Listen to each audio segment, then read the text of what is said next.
안녕하십니까, 노종면입니다. 최근 노무현재단 유튜브 방송인 알릴레오가 조국 장관 부부의 자산관리인을 인터뷰한 것을 계기로 언론에 대한 불신이 증폭되고 있습니다. 조 장관 부부 자산관리인은 알릴레오와 인터뷰하기 한 달 전에 KBS와도 인터뷰를 했습니다. 두 매체는 이른바 악마의 편집 논란에 직면해 있습니다.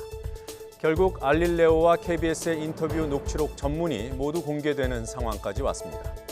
인터뷰 발췌 보도야 다반사지만 방향을 정해놓고 꿰맞추는 식의 발췌, 심지어 보도에 쓰이는 문장을 교묘하게 뒤틀어버리는 행위 모두 금물입니다. 인터뷰에 응한 사람의 입장을 대변해서도 안 되지만 그의 입장 자체가 뉴스일 때는 입장 왜곡도 경계해야 합니다. 이런 기준만을 가지고 알릴레오와 KBS의 보도 내용과 녹취록 전문을 비교해 보겠습니다. 잠시 뒤 더 청년 정치 시간에 출연자들 판단도 들어봅니다. 10월 11일 더 뉴스, 주요 뉴스부터 정리하겠습니다.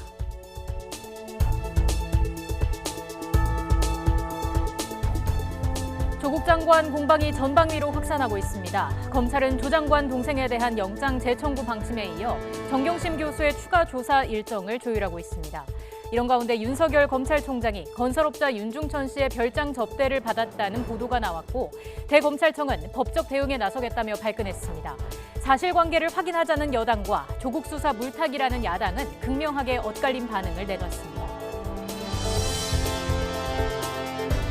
철도노조가 오늘부터 사흘간 파업에 들어갔습니다. 오전 9시부터 파업이 시작된 만큼 출근 시간대 수도권 전철은 정상 운행됐지만 퇴근 시간에는 운행률이 88%에 그칠 것으로 보입니다.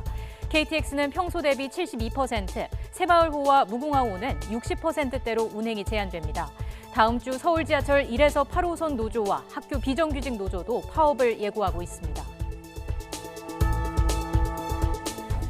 반도체 메모리 용량이 매년 2배씩 증가한다는 이른바 황해 법칙의 주인공 KT 황창규 회장이 경찰에 불려나왔습니다. 피의자 신분입니다. 정관계 유력 인사를 경영 고문으로 위촉해 로비에 활용한 혐의를 받고 있습니다. 고문 14명에게 자문료가 나간 돈이 20억 원 정도라고 하는데 회사 경영에 필요해서가 아니라 개인적 로비에 고문들을 활용했다는 것이 경찰의 판단입니다. 워싱턴 미중 고위급 협상이 첫날 일정을 마무리했습니다. 미국 관세율과 중국 위안화 환율에 대한 합의가 나올 것이라는 긍정 전망과 이번에도 빈손으로 돌아설 것이라는 부정적 전망이 엇갈리고 있습니다. 이런 가운데 트럼프 대통령은 협상이 매우 잘 됐고 내일 예정대로 중국 측 대표인 류허 부총리를 만날 것이라고 밝혔습니다. 일단 뉴욕 증시는 반등했습니다. 터키군의 크루드족 공격이 계속되고 있습니다. 전날 주요 거점에 대한 공습에 이어 크루드족 민병대의 거점 지역에 대한 포격이 계속되고 있습니다. 피란 행렬도 줄을 잇고 있습니다. UN 등 국제사회는 터키의 이번 공격이 이슬람국가 IS 세력 확대만 자초할 것이라며 우려하고 있습니다. 도대체 왜 이런 일이 벌어지고 있는지 잠시 뒤 더 넓은 세계에서 자세히 분석하겠습니다. 더 뉴스 본격적으로 시작합니다.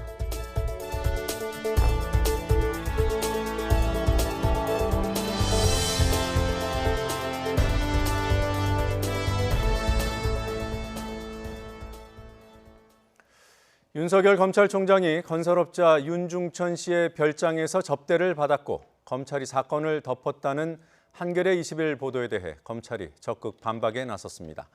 대검찰청은 완전한 허위 사실이라고 주장했고 사건 재수사를 맡았던 수사단도 단서가 전혀 없다며 보도 내용을 부인했습니다. 조국 장관 관련 의혹을 수사하는 검찰은 조만간 정경심 교수를 4번째로 소환해 조사하고 법원에서 기각된 조 장관 동생의 구속영장도 다시 청구한다는 방침입니다. 취재기자 연결해서 수사 상황 알아보겠습니다. 이경국 기자. 네, 서울중앙지검입니다. 네, 먼저 윤석열 총장 관련 접대 의혹 얘기 좀 해보죠. 어디서 시작됐습니까? 네, 시사주간지인 한겨레 21이 오늘 보도한 내용입니다. 김학의 전 차관 재수사를 잘 아는 3명 이상의 핵심 관계자를 인용해 검찰 과거사 진상조사단이 지난 2013년 건설업자 윤중천 씨의 전화번호부와 다이어리 등을 재검토하는 과정에서 윤석열이라는 이름을 확인했다고 보도했습니다. 이어 조사단이 윤 씨로부터 과거 윤 총장과 친분이 있었고 윤 총장이 강원도 원주별장에서 수차례 접대를 받았다는 진술을 보고서에도 담았지만 김학의 사건 수사단은 확인 노력 없이 재수사를 그대로 매듭지었다고 주장했습니다. 대검찰청은 이에 대해 즉각 입장을 내고 이 같은 보도를 강하게 반박했습니다. 윤 총장이 윤 씨와 전혀 본 적도 없고 별장에 간 사실도 없다며 완전한 허위사실이라고 반박했습니다. 또 검찰총장 인사검증 과정에서 사실 무근으로 판단한 바 있다면서 중요 수사가 진행되는 상황에 허위의 음해 기사가 보도되는 것이 대단히 유감이라고도 밝혔습니다. 네, 당시 사건을 맡았던 수사단에서도 공식 입장이 나왔더군요. 어떤 내용입니까? 네, 김학의 전 법무부 차관 사건 재수사를 맡았던 검찰 수사단도 보도 내용을 부인했습니다. 김학의 수사단 관계자는 YTN과의 전화통화에서 윤 총장과 윤 씨가 만났다는 흔적이 전혀 없었다고 밝혔습니다. 이어 과거 검경 수사 기록과 윤 씨의 휴대전화, 명함과 다이어리 등에서도 윤 총장의 이름은 나오지 않았다고 설명했는데요. 다만 대검찰청 과거사 진상조사단 파견검사와의 면담 보고서에 윤 씨가 만난 것 같기도 하다, 별장에 온 것 같기도 하다는 취지의 관련 진술이 한두 줄 언급돼 있었다고 전했습니다. 하지만 조사단은 정식 조사에선 윤 씨에게 윤 총장과 관련된 질문은 하지 않은 것으로 알려졌습니다. 수사단 관계자는 윤 씨를 불러 물었을 때도 윤 총장을 알지 못하고 조사단에 그렇게 진술한 적도 없다고 했다며 물증도 없어 추가로 확인할 단서 자체가 없었다고 말했습니다. 앞서 법무부 검찰 과거사위원회는 지난 5월 조사단의 조사 결과를 심의한 뒤 한상대 전 검찰총장과 윤갑근 전 대구고검장, 박모 전 차장검사 등 윤 씨와 유착 의혹이 제기된 전직 검사 3명에 대한 수사를 촉구했지만 윤 총장은 포함되지 않았습니다. 네, 조국 장관 관련 수사 상황 알아보죠. 수사가 예상보다 길어지고 있습니다. 정경심 교수의 추가 소환 일정 정해졌습니까? 네, 대검찰청이 공개 소환 폐지 지침을 내린 이후 피의자의 소환 일정을 미리 알기는 사실상 불가능해졌습니다. 정경심 교수는 사모펀드 의혹과 관련된 혐의, 딸의 동양대 표창장을 위조한 혐의 등을 받고 있는데요. 말씀하신 것처럼 세 차례 소환 조사를 받았지만 정 교수의 건강 등을 이유로 충분한 조사가 이루어지지 못했습니다. 때문에 검찰은 정 교수의 변호인단과 4번째 추가 소환 일정을 조율하고 있어 이르면 이번 주말에 나올 가능성도 있습니다. 소환 조사가 장시간 지연되거나 협조가 어려우면 추가 조사 없이 구속영장을 청구하는 방안도 함께 거론되고 있습니다. 검찰은 조국 장관의 동생 조모 씨에 대해서도 구속영장을 다시 청구할 방침입니다. 조 씨는 웅동학원 사무국장으로 일하며 교사 채용 대가로 지원자 부모 2명으로부터 1억 원씩을 받은 혐의를 받고 있습니다. 검찰은 돈을 받아 조 씨에게 전달한 2명은 구속됐고 관련 진술과 증거가 있는데도 영장이 기각된 것은 이해할 수 없다는 입장입니다. 법원은 조 씨의 주요 범죄 혐의로 영장이 적시된 배임죄, 다시 말해 웅동학원과 허위 소송을 벌인 혐의에 다툼의 여지가 있다며 영장을 기각했는데요. 이 부분에 대한 증거를 보강해서 다시 구속 여부를 판단해달라고 요청할 것으로 보입니다. 지금까지 서울중앙지검에서 YTN 이경국입니다. 윤석열 검찰총장이 건설업자 윤중천의 별장에 초대받았다는 한겨레 21의 보도가 나오자 정치권 역시 크게 술렁이고 있습니다. 여당은 사실관계를 확인해 봐야 한다며 조심스러운 입장인 반면 야당은 조국 법무부 장관 논란 물타기 공작이 시작됐다며 강하게 비판했습니다.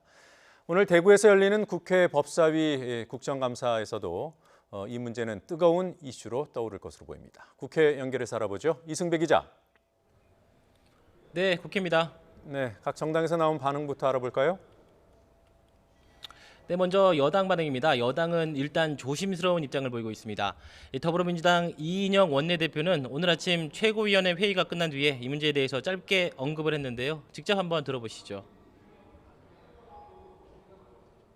기사를 불신한다는 건 아니지만 기사만 보고 제가 지금 대답할 수 있는 상황은 아니잖아요. 그럼 뭐 오늘 중에 좀 사실관계 파악해 볼 생각은 있으신가요? 글쎄 뭐 그걸 파악 안 해볼 수는 없지 않겠어요? 반면 보수 야당은 본질을 흘리는 물타기 공작이 시작됐다면서 바짝 날을 세웠습니다. 한국당 나경원 원내대표는 드디어 조국 법무부 장관 일가를 수사하는 윤석열 검찰총장 흠집내기가 시작됐다면서 검찰총장이 이렇게 문제가 있다면 그 당시 검증을 했던 조국 전 청와대 민정수석은 뭐를 했냐고 따져 물었습니다. 이 자리에 올 수밖에 없었습니다. 더 이상 물타기 하지 말고 이제는 뭐 이런 문제에 대해서는 특검으로 가는 것이 맞다라는 입장이고요. 물론 그런 문제가 있다면 결국 저는 이 정권의 비열함에 대해서 정말 분개하지 않을 수 없습니다. 바른미래당 오신환 원내대표도 YTN과의 통화에서 이번 의혹 제기는 과거 최동욱 전 검찰총장 사건을 떠오르게 한다면서 문재인 정부가 과거 정권과 판박이로 행동하고 있다고 꼬집었습니다. 네, 오늘 국정감사에서도 이 문제가 다뤄질 가능성이 있습니까? 네, 맞습니다. 잠시 뒤 오후 2시부터 대구에서 대구지검에 대한 국정감사가 열립니다. 그런데 윤석열 총장 보도가 나오면서 법사위 국감이 단숨에 뜨거운 이슈가 됐습니다. 마침 김학의 사건 수사단장을 맡았던 여환섭 대구지검장이 국감장에 출석하게 돼 관심이 집중되고 있습니다. 조 법무부 장관 관련 공방도 예상대로 국감 시작과 함께 시작됐습니다. 오전 10시부터 시작된 과방위 국감에서는 한국과학기술연구원 키스트를 상대로 조국 장관 딸을 둘러싼 야당 의원들의 질의가 초반부터 터져나왔습니다. 키스트는 국가보안시설 1급이죠. 예, 그렇습니다. 예, 그러면 출입 관리 시스템이 매우 엄격한데 태그 없이 출입이 가능합니까? 출입증 없이 키스트에 여러 사람이 들어오는 건 사실상 불가능합니다. 이병권 키스트 원장은 또 조국 장관의 딸 조민 씨는 3주간의 인턴 기간 가운데 3일만 방문증을 받았고 조 씨가 진하게 활용한 키스트 인턴 증명서는 연구원에서 발급한 적이 없다고 밝혔습니다. 박사가 개인적으로 이메일 확인서를 써줬지만 역시 쉽지 않은 일이라고 설명을 했습니다. 부산시청에서 열리고 있는 부산시에 대한 행안위 국정감사도 눈여겨볼 대목입니다. 조 장관 딸 조민 씨와 관련한 의혹의 중심에 서 있는 노환중 부산의료원장과 관련해 선정 과정부터 조민 씨의 부산대 의전원 입학 경위 그리고 장학금 지급 배경 등을 두고 또 한 번 난타가 예상됩니다. 지금까지 국회에서 YTN 이승배입니다. 전국철도노동조합이 오늘 오전 9시부터 72시간 사흘 동안의 경고 파업에 들어갔습니다. 일반 열차와 KTX 운행률이 80%에 그칠 것으로 보입니다. 광역전철도 운행률이 줄어서 퇴근길 혼잡도 예상되고 있습니다. 서울역에 나가 있는 취재기자 연결하죠. 백종규 기자. 네, 서울역에 나와 있습니다. 네, 철도 노조 파업이 시작됐습니다. 서울역 현장 분위기는 평소와 많이 다릅니까? 네, 현장에서 보기에는 그렇게 혼란이 이어지고 있지는 않는 상황입니다. 전국철도노동조합의 72시간 경고 파업이 미리 예고된 데다 열차 운행률도 크게 떨어지지 않았기 때문으로 보입니다. 서울역에서는 시민들의 불편을 줄이기 위해서 계속 방송을 통해서 파업 사실을 알리고 있습니다. 또 곳곳에 있는 전광판에도 파업 알림 문구들이 안내되고 있습니다. 평소와 다른 점은 승차권 발급 창구의 줄이 길고 파업 사실을 알지 못하고 역을 찾은 어르신들이 표를 구하지 못하는 모습도 보입니다. 다음 주 월요일 오전 9시까지 사흘 동안 이어지는 파업 기간에 열차 운행이 줄어드는데요. 광역전철은 88% 수준으로 유지됐다가 파업 마지막 날에는 정상 운행됩니다. KTX는 72% 수준으로 떨어지고 새마을호와 무궁화호 등 일반 열차는 60%대, 화물열차는 평상시와 비교하면 운행률이 30%대까지 내려갈 것으로 보입니다. 코레일은 비상수송 대책을 마련해 열차 운행 횟수를 최대한 유지한다는 계획입니다. 또 파업 기간 필수 근무 인력과 지원 인력 14,000여 명을 현장에 투입할 예정인데 평소에 일하는 인력에 비하면 62% 수준입니다. 따라서 오늘 퇴근 시각 무렵부터 본격적으로 혼잡을 겪을 것으로 보입니다. 특히 국토교통부는 파업 기간 예매 승차권 15,000여 석이 예약 취소가 이루어지지 않았다고 밝혔습니다. 이용객들은 열차 운행이 취소됐는지 확인하고 철도공사 홈페이지와 모바일 앱 등을 통해서 예약을 취소할 수 있습니다. 국토부는 시민들의 불편을 줄이기 위해서 예비버스 등 대체 교통수단도 최대한 활용할 예정입니다. 네, 철도노조 파업 이유도 좀 알아보죠. 어떤 요구들을 하고 있습니까? 네, 철도노조는 코레일이 지난해 총인건비와 관련한 합의를 했는데 이를 지키지 않았다면서 파업에 돌입했습니다. 노조는 모두 4가지 요구 조건을 내걸었는데요. 먼저 수당을 정상화하고 임금도 4% 올려달라는 게 핵심입니다. 또 지금 3조 2교대인 인력 운영을 4조 2교대로 전환해달라고 요구안을 제시했습니다. 생명안전 업무 정규직화, 자회사 처우 개선과 KTX와 SRT 통합 등도 요구하고 있습니다. 하지만 코레일 측은 기획재정부와 국토교통부 등 정부 차원에서 논의가 필요한 사안이라며 맞서고 있습니다. 철도노조는 요구안이 받아들여지지 않으면 다음 달 본 파업을 벌이겠다고 예고한 가운데 오늘 오전 10시에 손병석 코레일 사장이 대국민 사과문을 발표했습니다. 코레일은 국방부 대체 인력을 투입하는 등 종합 비상수송 대책을 세웠지만 열차 운행이 줄었다며 시민들의 불편이 이어진 것에 대해 사과하고 앞으로 노조와 대화를 해나가겠다고 밝혔습니다. 지금까지 서울역에서 YTN 백종규입니다.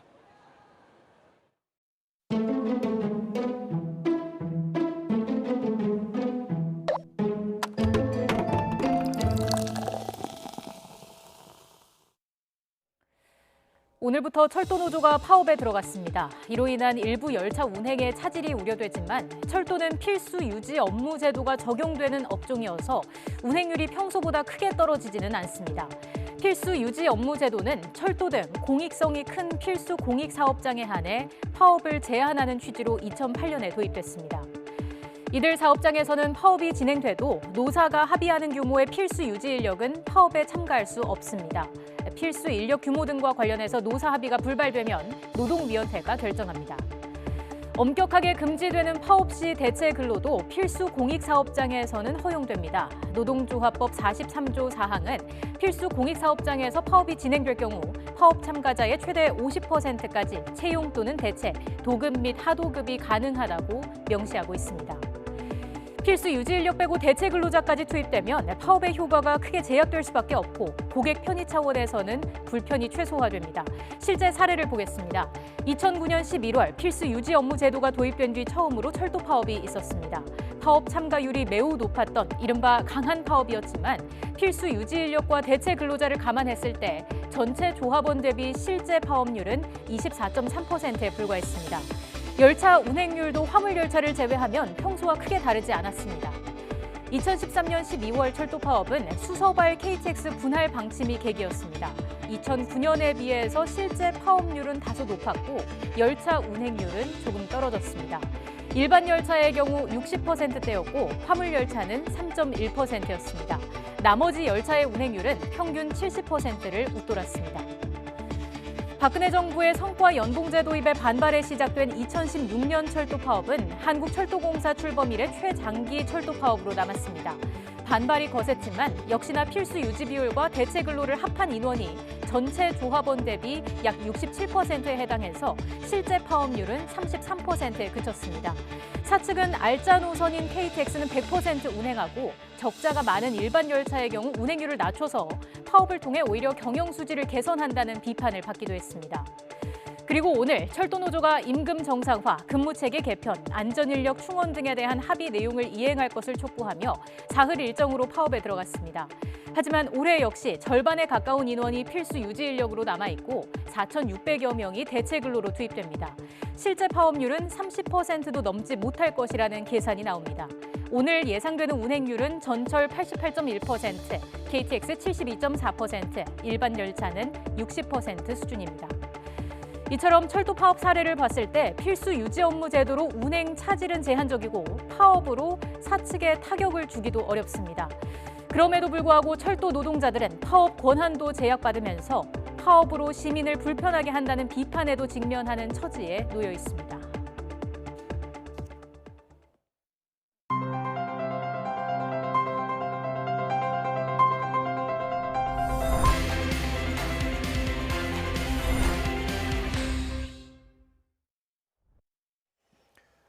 경영고문 부정 위촉 의혹을 받고 있는 KT 황창규 회장이 오늘 경찰에 출석해 조사를 받고 있습니다. 경찰은 황 회장이 경영고문에게 고액의 자문료를 주고 로비 창구로 활용했다는 의혹을 들여다보고 있습니다. 취재기자 연결합니다. 김대근 기자.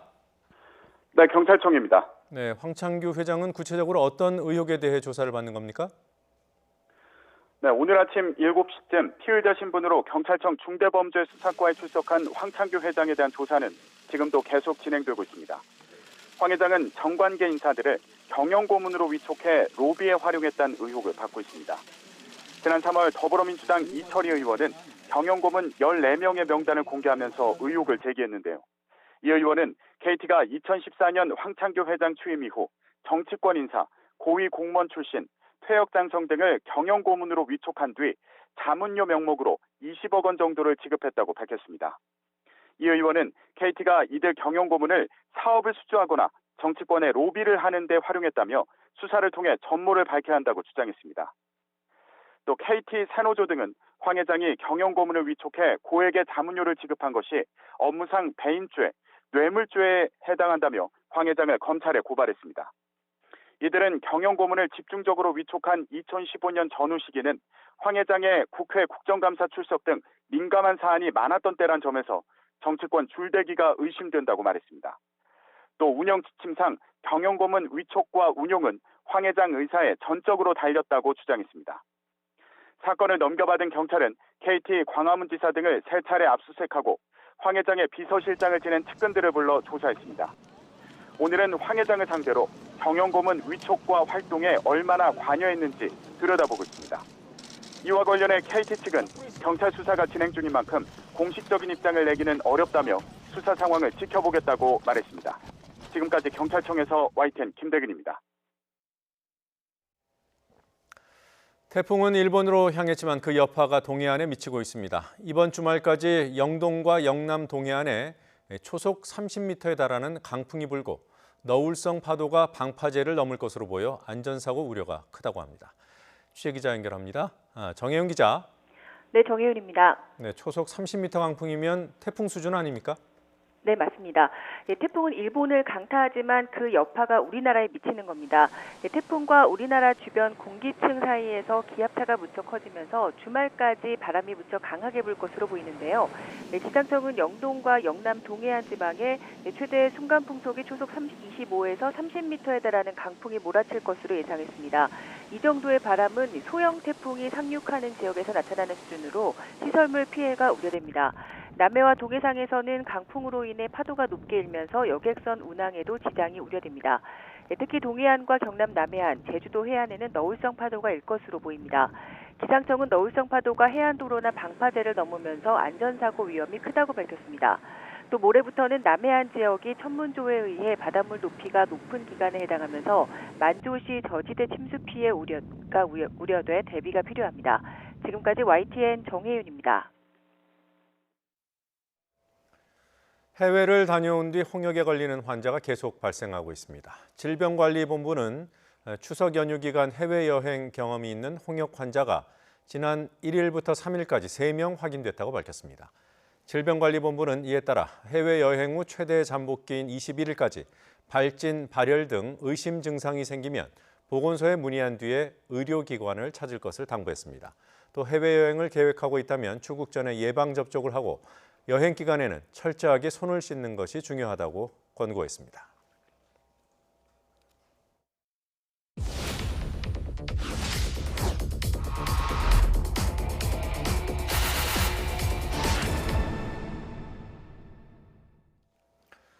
화성 연쇄 살인 사건의 용의자 이춘재가 8차 사건의 진짜 범인이 자신이라고 자백을 해 파장이 일고 있죠. 범인으로 지목돼 형을 살고 나온 윤모 씨는 최근 언론 인터뷰를 통해 억울함을 풀기 위해 재심을 청구하겠다고도 밝혔습니다. 실제로 재심이 이어질 가능성이 있는지 궁금합니다. 팩트와이에서 따져봤습니다. 홍성욱 기자입니다.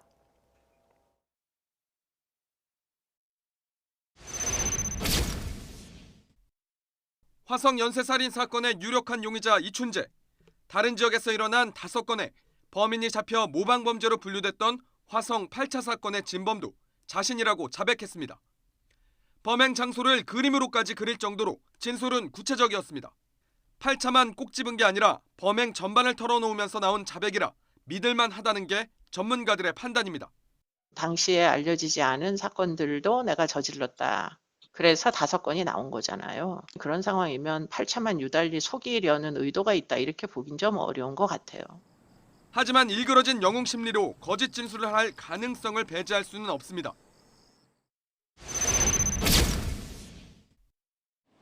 화성 8차 사건의 범인으로 지목돼 20년을 복역하다 출소한 윤모 씨. 윤 씨는 당시 법정에서 경찰의 고문에 못 이겨 거짓 진술을 했다고 주장했고 지금까지도 그렇게 말합니다. 그러나 경찰의 가혹행위가 재심 청구의 근거가 되기 위해서는 조건이 까다롭습니다. 형사소송법상 경찰이 고문했다는 명백한 증거가 나와야 하고 법적인 판단도 필요합니다. 당시 경찰들은 채모 등을 가져가 비교한 국과수 분석 결과가 윤 씨를 정확히 지목해서 고문할 필요도 없다고 말합니다. 과거사 사건에서 고문을 인정하는 사건들이 없습니다. 다 잘해줬다라고 얘기해요. 근데 이 사건은 정황이 드러나 있잖아요. 잠을 재우지 않았고 그런 다른 수사 방식에서 음모를 다 채취했고 채취했는데 또 잊어버렸다 해가지고 다시 채취하고. DNA 감식 기법이 국내에 처음 도입된 건 1992년. 8차 사건이 난 1988년에는 없었습니다. 대신 당시로서는 첨단이었던 방사성 동위원소 검사, 즉 채모를 원자로에 넣어 분석한 뒤 윤 씨가 범인이라고 결론 내렸습니다. 그러나 비슷한 환경에 놓인 사람이면 같은 결과가 나올 정도로 신뢰도가 낮아 지금은 쓰이지 않는 방법입니다. 이렇게 당시의 국과수 분석 결과를 100% 신뢰할 수 없지만 그렇다고 30년이 지난 지금 새로운 과학적 근거를 찾기는 더 어렵습니다. 경찰에 고문이 있었다는 것을 밝히는 것도 어려운 상황에서 결국 법원이 이춘재 자백의 신뢰성을 인정할지가 화성 8차 사건의 재심 여부를 가를 변수가 될 전망입니다. YTN 홍성욱입니다.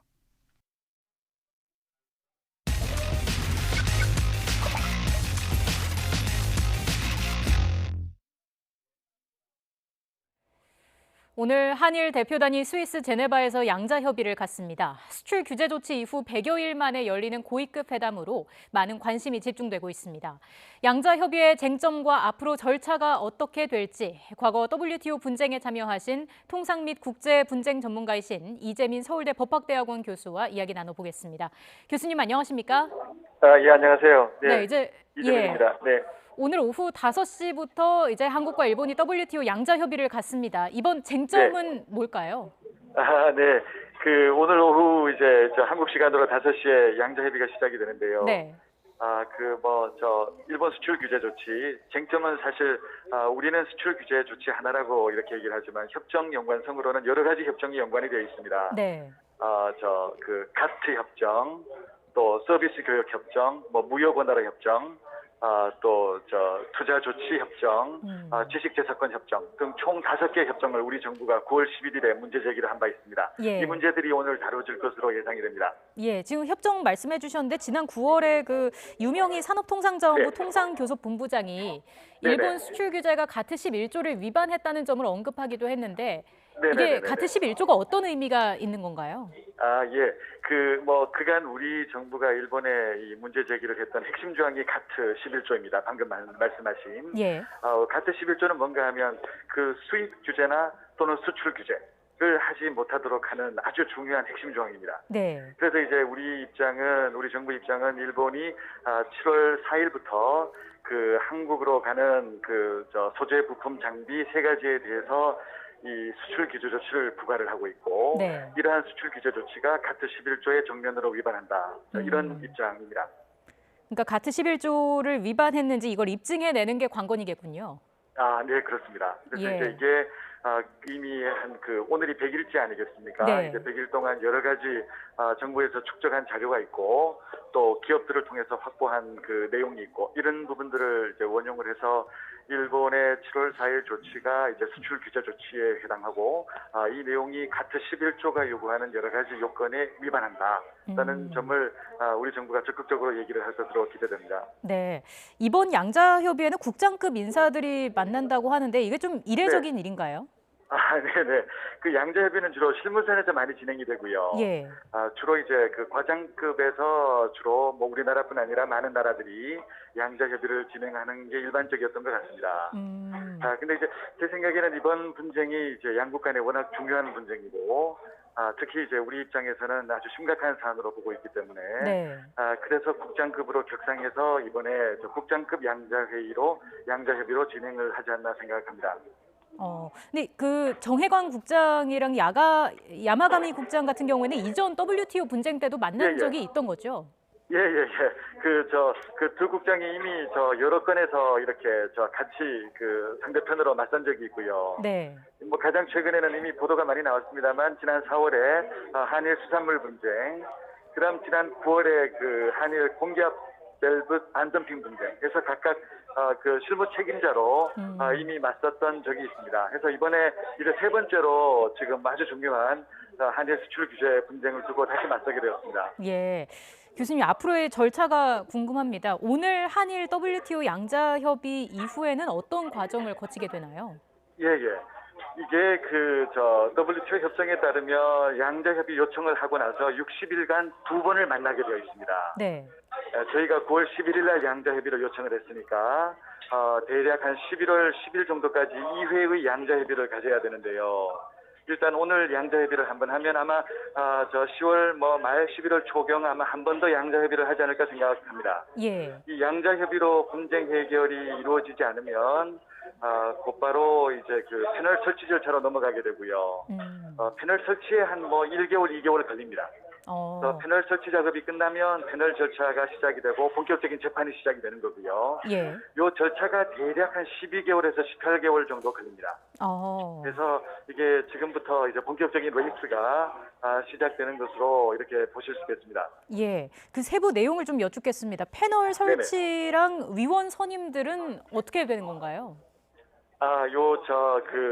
WTO 협정에 따르면 분쟁 당사국들이 협의를 해서 3명의 패널리스트 재판관입니다. 선임을 하게 되어 있습니다. 그래서 양국이 협의를 해서 이제 패널리스트 선임을 3명의 선임을 진행을 하고요. 네. 만약에 20일 동안에 3명에 대한 합의가 이루어지지 않으면 20일 내에 WTO 사무국에서 직권으로 지명을 합니다. 그래서 이제 3명이 조만간 확정이 될 예정이고요. 예. 이제 이 3명이 향후 12개월에서 18개월간 이제 한국 입장과 일본 입장을 듣고 여러 가지 자료를 검토하고 최종적인 결정을 내리게 됩니다. 패널 판정 이후에 한국과 일본 중에 판정을 받아들이지 못한다는 얘기가 나오면 항소까지 가게 되는 거고요. 네네네네. 항소심도 또 이제 가능성 중에 하나입니다. 그래서 패널 판정이 나오게 되면은요. 예. 이 12개월, 18개월 후에 이제 패널 판정이 나오게 되면 60일 내에 항소가 가능합니다. 네. 그래서 한국이나 일본이나 또는 양국 모두 항소를 하게 되면 여기 항소 절차가 90일간 진행이 되고요. 네. 요 90일간 항소 절차가 최종심입니다. 그걸로 끝입니다. 그럼 이걸 다 합하면 최대 기간이 얼마 정도 걸릴 수 있을까요? 예. 각 분쟁마다 조금씩 다르기는 한데요. 예. 대략 한 평균 27개월 정도 소요되는 것으로 이렇게 계산이 되고 있습니다. 27개월. 적지 않은 시간이긴 합니다만 다른 국제 분쟁에 비하면 그렇게 많이 걸린다고 보기는 힘든 그런 정도입니다. 그래도 어쨌든 장기전이 될 수도 있는 상황인 건데 네네, WTO 제소 외에 네. 일본 수출 규제에 대해서 항의할 수 있는 다른 방법은 없습니까? 네, 패널 절차나 항소기구 절차는 우리로 얘기하면 재판 절차거든요. 이제 이 외에 또 다양한 협의 절차나 논의 절차가 WTO에 많이 있습니다. 네. 가장 대표적으로는 상품무역이사회가 이제 정기적으로 열리거든요. 그래서 이미 우리 정부가 여러 차례 상품무역이사회에서 우리 입장을 발표한 바 있고요. 네. 그래서 이런 식의 논의가 앞으로 이제 WTO 제네바에서 WTO 여러 회의가 있을 때마다 아마 한국 정부가 문제 제기를 하고 또 여기에서 이제 일본 정부가 또 자기들 입장을 얘기를 하고 해서 양국 간의 논의는 이게 앞으로 이게 해결되지 않는 이상은 계속해서 WTO에서 다양한 맥락에서 진행이 될 것으로 예상됩니다. 예. 그런데 또 일각에서는 보면 WTO 제소에 대한 회의론도 나오고 있고요. 또 WTO 맞습니다. 상소기구가 제대로 작동하지 못하고 있다. 예, 이런 지적도 있습니다. 이런 시각에 대해서는 어떻게 보시는지요? 예. 그 참 안타까운 부분인데요. WTO가 지금 보호무역주의 움직임 속에서 제 기능을 제대로 행사하지 못하고 있는 부분이 이제 분명히 있습니다. 동시에 또 WTO 분쟁 해결 절차는 많은 국가들이 중요하게 생각을 하고 여전히 활발하게 움직이고 있습니다. 네. 그래서 이게 WTO 전체의 다양한 문제점과는 별도로 분쟁 해결 절차는 그 자체로 활발하게 움직이고 있고요. 심지어 미국이나 중국이나 이런 국가들도 WTO 분쟁 해결 절차에 지금도 적극 참여하고 있습니다. 예. 그래서 우리 입장에서는 일단 지금 수출 규제 조치가 우리한테는 상당히 위협적이니까 어떤 식으로든 일본에 대해서 우리 문제 제기를 지속적으로 할 수밖에 없고 지금으로서는 그 유일한 창구가 WTO 분쟁 해결 절차밖에 없는 상황입니다. 예. 그래서 이게 우리가 만약에 승소를 하게 되면 그 파급 효과 또 미래에 대한 여러 가지 장기적인 파급 효과는 상당할 것으로 이제 예상이 되고 또 이제 우리 제소에 대해서 일본도 상당한 부담을 느끼고 있기 때문에 아마 이 절차를 진행하면서 혹시 양국 간의 타협점이 찾아질 수도 있지 않을까 생각을 합니다. 예. 교수님, 그 일본 수출 규제 외에도 WTO에서 한국과 일본이 맞붙은 적이 여러 번 있지 않습니까? 예. 그때마다 결과는 어땠나요? 예. 그 한국과 일본이 7번이나 맞섰습니다. 네. 이게 우리가 알고 있는 것보다 훨씬 많은데요.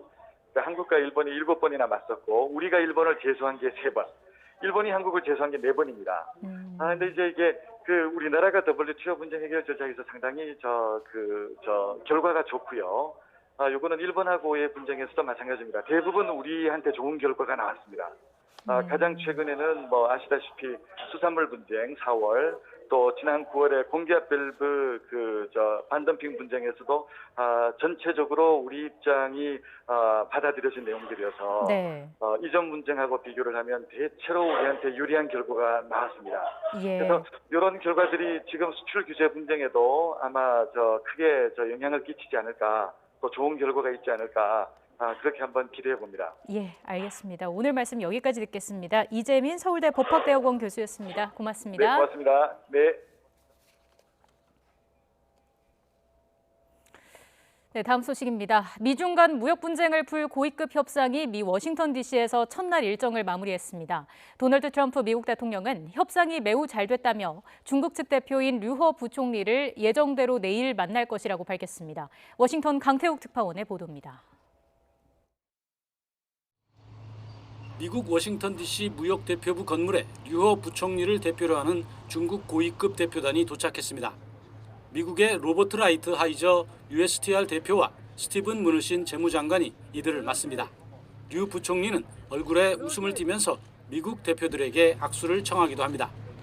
미국과 중국 대표단이 지난 7월 말에 이어 1년여 이상 이어지고 있는 무역 전쟁을 해결할 실마리를 찾기 위해 만난 겁니다. 첫날 협상이 마무리된 뒤 도널드 트럼프 미국 대통령은 협상이 매우 잘 됐다며 이튿날 재개될 것이라고 말했습니다. 그러면서 예정대로 백악관에서 류허 부총리를 만날 것이라고 밝혔습니다. I'm meeting with the Vice Premier over at the White House, and I think it's going really well. I will say, I think it's going really well. So we had a very, very good negotiation with China. 이와 관련해 뉴욕타임스는 이번 협상에서 미국과 중국이 세부 쟁점을 떼어내 미리 합의하는 방식을 추진할 수 있다고 보도했습니다. 무역 협상에 정통한 마이런 브릴리언트 미국 상공회의소 부회장을 인용해 이번 달 예정된 관세율 인상을 집행하지 않고 중국이 위안화 환율 조작을 자제한다는 합의가 나올 수 있다고 전했습니다. 그러면서 더 포괄적인 합의가 도출될 수 있다고까지 전망했습니다. 하지만 최근 미 상무부가 중국의 기관과 기업 28곳을 제재 대상에 올린 것 등이 협상 전망을 어둡게 한다는 분석도 여전합니다. 뉴욕 증시 등 시장은 낙관적인 전망에 반응했습니다. 워싱턴에서 YTN 강태욱입니다. 홍콩 배우 주윤발이 마스크를 쓰고 반정부 시위에 참가했다는 홍콩 언론의 보도가 사실이 아니라는 반론이 나오면서 논란이 일고 있습니다. 싱가포르의 중화권 매체인 연합조보는 주윤발이 몇 년 전에도 검은 옷차림으로 시민들과 만난 적이 있다면서 시위 참가의 증거로 제시된 사진이 최근에 촬영된 것이 아닐 수도 있다고 보도했습니다. 홍콩과 중국의 일부 네티즌들도 SNS인 인스타그램에 올라온 검은 마스크를 쓴 주윤발의 사진이 복면 시위 금지법의 발표 시점보다 이전에 촬영된 것이라고 주장하고 있습니다. 주윤발은 지난 2014년 우산혁명 때도 홍콩의 민주화 시위를 지지해 TV와 영화 출연 금지를 당하는 등 어려움을 겪기도 했지만 이번에 논란이 되고 있는 마스크 착용 사진에 대해서는 아직 입장을 밝히지 않고 있습니다. 터키군의 시리아 쿠르드족에 대한 전격적인 군사작전 감행으로 사상자가 속출하면서 피란 행렬이 줄을 잇고 있습니다. 국제사회는 터키의 이번 작전으로 잔혹한 무장 세력인 이슬람 국가 IS 세력이 커질 가능성을 우려하고 있습니다. 보도에 김상우 기자입니다. 터키 접경 시리아 북동부 국경도시 쿠르드족 민병대의 거점 지역 180여 개의 목표물을 향해서 터키군의 공습과 포격이 계속 이어집니다. 이들 민병대를 이 지역에서 몰아내서 폭 30km의 안전지대를 설치하겠다는 것이 군사작전의 주요 목표입니다. 터키는 쿠르드족 민병대를 자국 내 분리주의 세력인 쿠르드 노동자당에 분파하며 최대 안보 위협 세력으로 보고 있습니다. Bu bizim bir güvenli bölge hedefimizdir. Bunlar tamamıyla Suriye halkına ve Türkiye'deki Suriyeli mülteci kardeşlerimizin tekrar evlerine, topraklarına dönmelerine yönelik bir adımdır. 이번 공격으로 100여 명의 쿠르드족 테러리스트가 숨졌다고 터키는 주장했습니다. 그러면서 유럽연합 등을 겨냥해 이번 작전을 침공이라고 비판하면 난민 360만 명이 유럽으로 가는 문을 열겠다고 협박했습니다. 개전 하루 만에 피난 행렬이 계속 이어지고 있습니다. بعالم جوا لسه الصبح اجتنا 6-7 قذايف ولسه بعالم جوا ما طلعت ما تقدر تطلع لانه ما عندها واسطات في ناس طلعت بسيارات في ناس ما طلعت بسيارات 국제구조위원회는 30만 명이 피난길에 오를 것으로 전망했습니다. 터키 언론은 터키군이 마을 7곳을 점령했다고 보도했지만 시리아 민주군 등은 쿠르드족이 터키군의 병력을 막아냈다고 주장합니다. 유엔 등 국제사회는 터키의 이번 작전은 새로운 난민을 발생시키고 테러 조직인 이슬람국가 IS와의 새로운 전쟁을 일으킬 가능성이 크다며 공격을 즉각 중단하라고 촉구했습니다. YTN 김상호입니다.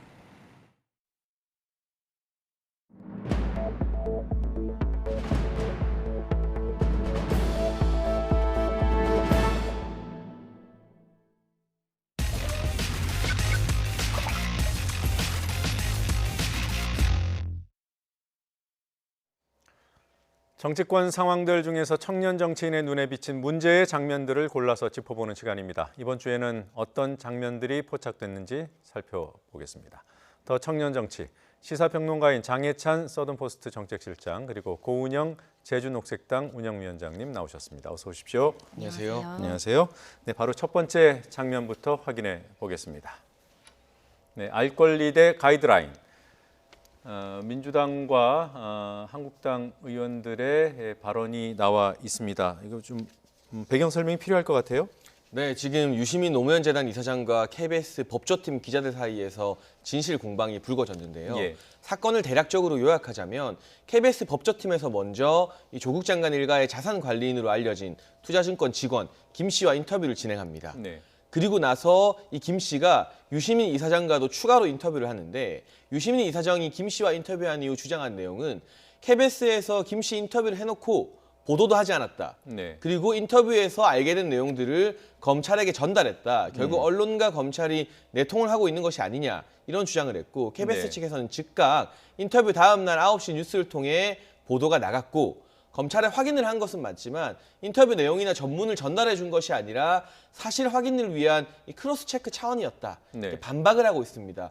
서로 입장이 첨예하게 갈린 가운데 KBS에서 또 다른 입장이 나왔죠. 외부조사위원회를 구성하고 네. 현장 법조팀을 이제 취재해서 배제한 다음 특별 취재팀을 구성하겠다는 건데요. 이를 두고도 KBS 내부 기자들이 경영진을 향해서 강하게 반발하고 있는 상황. 네. 이 언론의 신뢰도까지 직결된 이 문제가 좀처럼 사그라들지 않고 있습니다. 네. 조금 전에 봤던 그래픽에서 이해식 민주당 대변인이 얘기한 KBS 조사의 구성은 이제 어떤 맥락에서 나온 건지 이해가 됐고요. 박대출 의원, 지금 한국당의 언론장악 저지특위 위원장이더군요.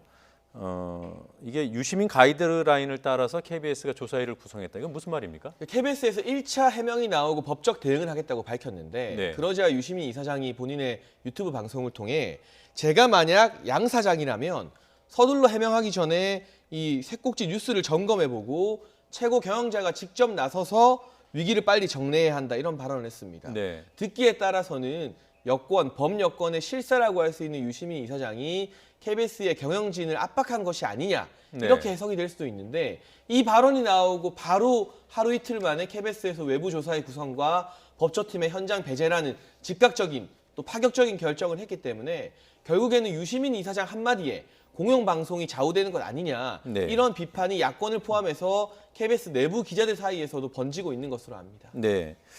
자, 고 위원장님. 그러니까 이제 확인된 사실만 보면은 그게 9월 10일이었더라고요. 그러니까 추석 연휴 직전 날 김경록 씨가 자산관리인 김경록 씨가 KBS 기자를 만나서 인터뷰를 하고 바로 검찰 조사를 받으러 갔는데 검찰이 인터뷰 내용에 대해서는 얘기가 안 나왔고 인터뷰한 사실을 알고 있었고 뭐 털어보라는 그런 통신망에 올라온 글을 보고 놀랐다 이런 취지로 나왔어요. 네. 검찰이 특정 언론과 피의자가 인터뷰한 사실을 알고 있는 그 자체로 문제라고 보십니까? 그 자체로 문제다라고 저는 규정하고 싶지는 않습니다. 네. 다만 그 내용을 파악하는 데 있어서 사실상 KBS에서 취재원에 대한 어떤 보호, 크로스 체크를 하더라도 어떤 이런 경로로 이런 내용에 대해서 파악을 했다 이런 방식이 아니라 취재원의 신상이 공개되는 형태로 크로스 체크를 했다라는 지점, 그 지점이 굉장히 지금 이 김경록 당사자도 그렇고 사회적으로 좀 많이 비판을 받아야 하는 그런 지점이라고 좀 생각을 하고 있습니다. 네, 그러니까 김경록 씨 입장에서는 인터뷰한 날 바로 검찰 들어가서 조사를 받았는데 검찰이 알고 있으니까 놀랄만도 해요. 네, 저는 사실 김경록 씨가 오해했을 수도 있다고 봅니다. 검찰의 여러 가지 신문 방식 중에 실제로 KBS 기자로부터 우리가 김경록 씨와 이런 인터뷰를 했다 이렇게 전달받지는 않았을 거거든요. 그런 내용을 전달하지 않았다는 것이 또 해당 기자들의 해명이고요. 네. 다만 사실 확인을 하는 과정에서 경찰도 유추를 할 수 있는 거죠. 아, 김경록 씨가 KBS와 인터뷰를 했겠구나. 그러한 유도신문에 김경록 씨가 또 걸려들었을 수 있는 부분이고 네. 이런 검찰의 수사 방식으로 인해서 KBS가 마치 인터뷰 내용을 유출해 준 것처럼 오해를 할 여지는 충분히 있었겠다. 네. 조금 더 취재원 보호에 신경을 써줬으면 좋겠다는 고은영 위원장의 말에는 동감을 합니다만 네. 이후에 서로 간에 공개한 인터뷰 전문 등이나 내용을 미루어 보면 유시민 이사장이 당초 주장했던 것처럼 KBS 측에서 본인들의 인터뷰 전문 자체를 검찰에게 통째로 넘겨줬을 가능성은 현저히 낮다고 보거든요. 네. 그렇다면 뭔가 검찰의 수사가 걸린 과정에서 오해가 작용했을 가능성이 언론이 의도적으로 검찰과 결탁하고 내부 비밀을 인터뷰 내용을 유출했을 가능성보다는 훨씬 더 높지 않겠다는 게 저의 판단입니다. 네, 유시민 이사장이 KBS가 전문을 넘겼다고 주장하지는 않지 않았습니까? 그런 식의 뉘앙스로 사실상 발언을 하면서 내통, 결탁 이런 단어를 썼기 때문에 예. 그런 부분에 대해서는 조금 과한 주장을 한 게 아닌가라는 생각을 합니다. 네. 언론사의 취재 관행도 뭔가 뭐 고정불변은 없는 것이고요. 시대가 바뀌면 변화해야 되지만 현재 취재 방식으로 보면은 중요한 취재원 인터뷰를 했을 때 크로스 체크를 하긴 하죠. 네. 근데 문제는 두 분 지적하신 대로 얼마나 취재원 보호에 신경을 썼는지는 아직 정확히 드러난 사실관계가 없기 때문에 그건 다음에 또 짚어보기로 하고요. 조금 전에 김경록 씨가 9월 10일에 인터뷰를 하고 KBS가 뭐 두 꼭지 세 꼭지 그러니까 두 건 세 건의 기사를 보도했다고 했잖아요. 그리고 저희도 찾아보니까 그게 사실이더라고요. 근데 김경록 씨는 알릴레오 방송에 나와서 유시민 이사장과의 방송에 나와서 특정한 발언을 한 부분은 KBS에 나오지 않았다. 지금 글페이지에 나온 저 얘기를 했습니다. 9월 10일에 인터뷰를 했고 믿을 만한 사람이라고 여겨서 사모펀드 관련한 내용이었는데 조국 장관이 정말 모르고 있었다. 이 얘기를 하려고 인터뷰를 했지만 그 내용은 KBS 뉴스에 나오지 않았다. 다른 내용은 나왔지만 그 내용은 나오지 않았다. 이거 이제 방송에서 한 얘기예요. 네. 자, 뭐 어떻습니까? 이런 정도의 의문 제기가 됐으면 KBS가 조사위를 구성하는 것 적절한 대응인가요? 아니면 과잉 대응인가요? 저는 과잉 대응이라고 생각을 합니다. 지금 이 사태 자체에서는 사실 조사위 조사위 자체를 꾸린다라기보다 네. 저는 언론 자체가 이 사안에 대해서 처음부터 신중히 그리고 항상 언론이 이런 정치적인 사안부터 여러 가지 사회의 맥락을 짚는 일에서 항상 조사위에 준하는 그런 태도로 원래부터 임했어야 된다라는 생각을 하고요. 그런 의미에서 과잉 대응이라는 생각을 그런 하고 차원에서 과잉이다. 네, 그리고 사실 그 KBS 측에서 이제 사회부장이 사퇴를 좀 꺼내 들면서 지금 전문이 공개된 상황 아닙니까? 네. 여기에 내용을 좀 살펴보면 KBS 측에서는 그러니까 일선에서 판단을 한 것은 정겸신 그 교수가 이 사모펀드에 대해서 알고 있었다. 이것 이외의 중요한 맥락은 무엇인가라고 물으면서 사퇴를 하겠다라는 입장을 밝힌 것인데요.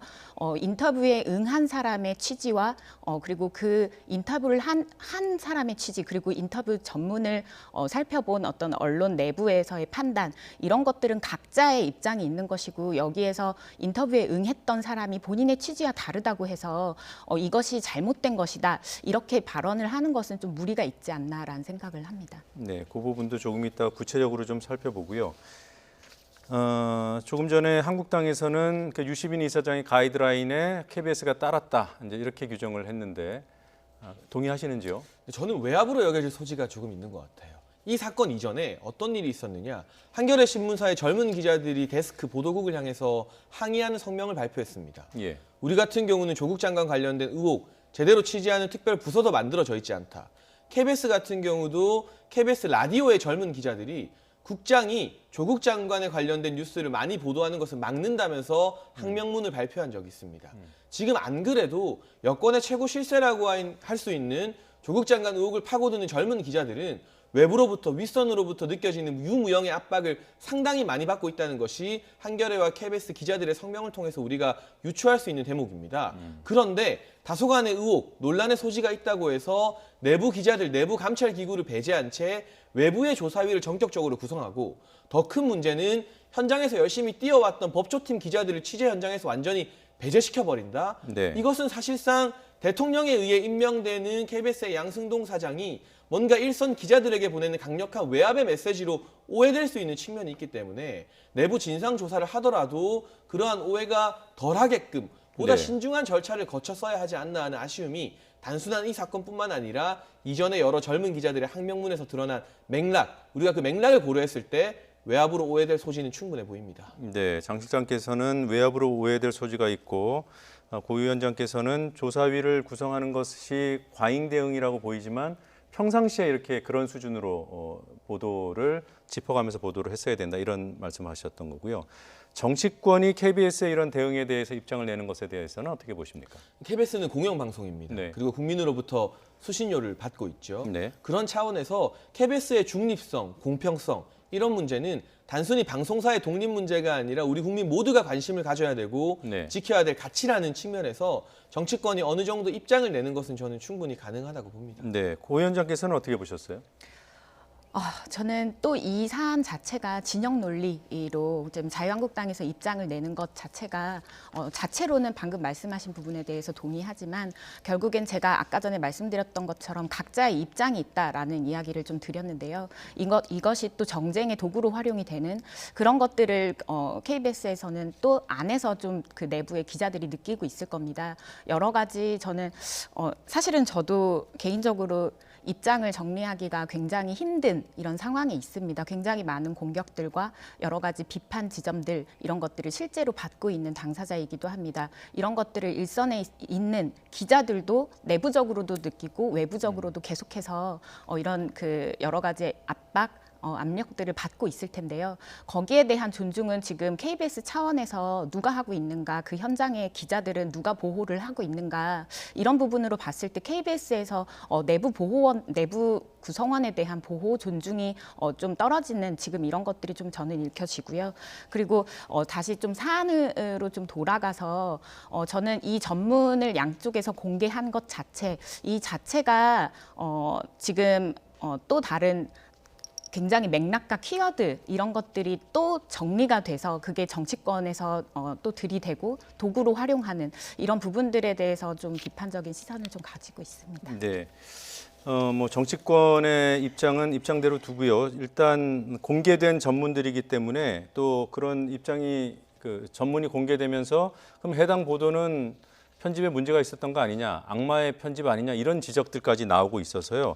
한번 봐야겠습니다. 김경록 씨가 유시민 이사장과의 인터뷰에서 어떤 얘기를 했는지 잠깐 살펴보겠습니다. 정경심 교수의 책임과 관련된 얘기입니다. 자택 PC와 관련해서 끝나고 다시 와서 설치해달라고 요청했다니까 떼어가달라는 요청을 했다는 게 전제돼 있고요. 그리고 제가 잘못한 건 잘못한 거고 교수님도 정경심 교수도 그거 관련해서는 거부하기 힘드실 거예요. 행위가 있으니까. 그러니까 정경심 교수의 책임에 대한 얘기를 했는데 이 부분은 알릴레오 방송에서는 빠져 있습니다. 그렇죠. 이 부분이 누락된 것 때문에 사실상 유시민 이사장의 신뢰도에도 큰 금이 갔다. 여론의 어떤 동향을 파악해 보게 된다면 만약 유시민 이사장이 인터뷰 전문이나 해당 내용 등을 빠짐없이 공개하고 KBS의 보도를 비판했다면 그 비판에 수긍하는 국민들이 더 많았을 겁니다. 하지만 지금의 국면에서는 KBS는 KBS 나름대로 어떤 이 인터뷰 내용을 조금은 틀어서 내지는 의혹을 더 가중시키는 방식으로 보도를 했고 네. 마찬가지로 유시민 이사장 역시 정경심 교수와 조국 장관을 최대한 지키는 방향으로 불리한 내용을 빼서 보도했다. 결국 비판을 하는 유시민 이사장에게 그럴 만한 자격이 있느냐 이런 논란으로 2차 논란이 재점화된 상황 같고요. 네. 제가 인터뷰 전문을 다 봤습니다. 네. 근데 KBS와 김경록 씨의 인터뷰의 초점은 코링크 펀드에 관한 것이었어요. 증거인멸에 대한 내용은 거의 10%도 안 됐습니다. 인터뷰의 전체적인 내용이 펀드에 과연 직접 투자인지 간접 투자인지 이 내용을 정 교수와 조국 장관이 인지했느냐 여부였고 반면 유시민 이사장과 김경록 씨의 인터뷰 초점은 이 증거인멸이 과연 진짜 증거인멸이냐 여기에 대한 진실을 다투는 내용이 상당히 더 많았거든요. 그렇다면 증거인멸과 관련된 핵심 내용인 김경록 씨의 저 발언 어느 정도 본인의 잘못과 정경심 교수의 잘못을 인정하는 발언을 고의적으로 누락시킨 것은 어떻게 보면 KBS가 인터뷰 내용 보도 방향을 조금 더 다른 방향으로 튼 것 이상의 더 큰 문제가 아닌가. 더 심각한 문제는 유시민 이사장 측에 있는 것이 아닌가라는 판단을 해볼 수도 있을 것 같습니다. 예, 고 위원장 의견 듣기 전에요. 그 검찰에서 증거인멸을 인정했다는 김경록 씨의 유시민 이사장과 인터뷰 내용도 다시 한번 정리해서 말씀드리고 진행하겠습니다. 제가 처음에 동양대 내려간 건 삭제하려고 한 것이 아니라 유리한 자료들을 확보해야 되겠다 이런 생각으로 갔고 만약에 증거인멸하라는 지시를 또는 요청을 정경심 교수로부터 받았다면 없애라고 했다면 이미 다 없앴을 거다. 시간도 많았다. 이 얘기는 그 당시에는 그런 증거인멸이라고 생각하지 않았다는 그런 뜻이겠죠. 그리고 이런 말도 했습니다. 업그레이드를 하건 그러니까 자택 PC와 관련해서 또 뭘 손을 대건 전혀 내용과 관련해서는 손을 대지 않고 그대로 제출했지만 그런 행위 자체로 증거인멸에 해당할 수 있다고 생각해서 인정하는 게 맞다. 뭐 그렇게 이런 차원의 증거인멸을 시인했다고 합니다. 그러니까 이것도 이제 전문에서 그대로 따온 것인데요. 네. 이런 부분을 보도 안 한 것이 악마의 편집으로 볼 수 있나요?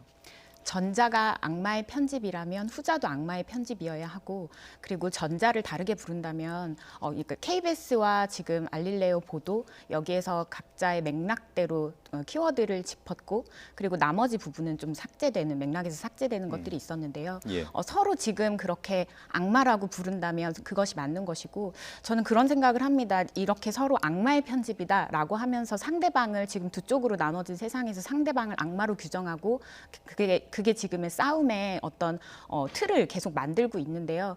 이런 것 자체가 손가락질을 하고 있는 이런 자체가 지금의 시국이라는 생각이 들고 여기서 정치가 역할을 못한다고 생각을 합니다. 사실 짚어주신 대로 인터뷰 두 개의 인터뷰 모두 다 사모펀드에 굉장히 내용을 설명하고 그리고 알고 있었는지 없었는지 그 부분에 대해서 집중적으로 좀 설명하는 내용이 있는데 여기에 대해서는 사실 지금의 낡은 제도와 이런 어떤 지금의 낡은 법제도 이런 부분들보다 훨씬 더 금융에 대한 어떤 상품에 대한 이런 것이 훨씬 더 많이 나아간 이런 부분들에 대해서 아무도 집중을 하고 있지 않고 지금 정쟁으로만 좀 쓰고 있는데 이런 부분들을 좀 지적을 하고 싶고요. 그리고 지금 현재 이것 자체가 증거인멸 여러 가지 지금 설명되고 있는 이런 것들 자체를 사실 좀 짧게 좀 말씀해 주시죠. 네, 그 부분도 지금 좀 논의가 계속 되어야 된다고 생각합니다. 제가 조금만 덧붙이고 싶은데 일단 지금 그 KBS와 알릴레오가 직접 서로에게 악마의 편집이라고 하고 있지는 않고요.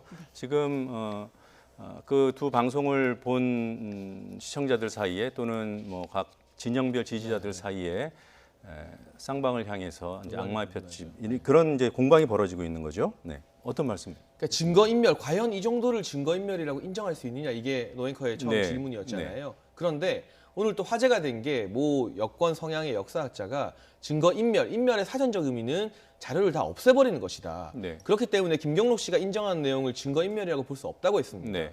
사전적 의미는 그게 맞을지 몰라도 우리 형법 155조 1항을 보게 되면 증거인멸에 대해서 타인의 형사사건 증거를 인멸, 은닉, 위조 또는 변조하는 것이라고 나와 있습니다. 네. 김경록 씨도 인정한 것처럼 인멸을 하거나 위조는 하지 않았더라도 은닉을 한 부분에 대해서는 변명을 할 수 없다. 본인 스스로 이렇게 밝히고 있잖아요. 그럼 형법에 해당하는 증거인멸죄에 해당하는 것입니다. 이 부분을 직접 인정하고 정경심 교수의 책임도 있다고 시인을 했는데 누락시킨 것은 저는 대단한 실책이 아니었나. 이 부분을 차라리 오픈하고 KBS 보도의 어떤 편향성 조국 장관과 굳이 이 링크 펀드를 엮은 것 이런 부분을 지적했다면 유시민 이사장의 발언에 훨씬 더 큰 설득력이 실렸을 것이다. 그런 점에서 좀 아쉬움이 많이 느껴집니다. 그 뒷부분에 아쉬움이 느껴지는 부분은 이해를 했는데요. 그러니까 이거죠. 증거 인멸을 인정한 것을 감췄다. 어떤 이건 좀 뭐라고 할까요? 뭐 의도성이 굉장히 강해 보이잖아요. 그런데 이 김경록 씨가 이사장과의 인터뷰에서 인정한 증거 인멸 부분이라는 것은 어떻게 보면 좀 가볍게 얘기한 것 같다. 이렇게 판단하는 분들이 있어요. 그러나 우리 형법에는 명확하게 명시가 되어 있고 징역 5년 이하 벌금 700만 원 이하의 처벌을 받는 범죄이기 때문에 네. 그것을 유시민 이사장이 자의적으로 이 정도는 가벼운 증거 인멸이지 이런 판단을 했다면 대단히 나이브한 판단이 아니었나 싶습니다.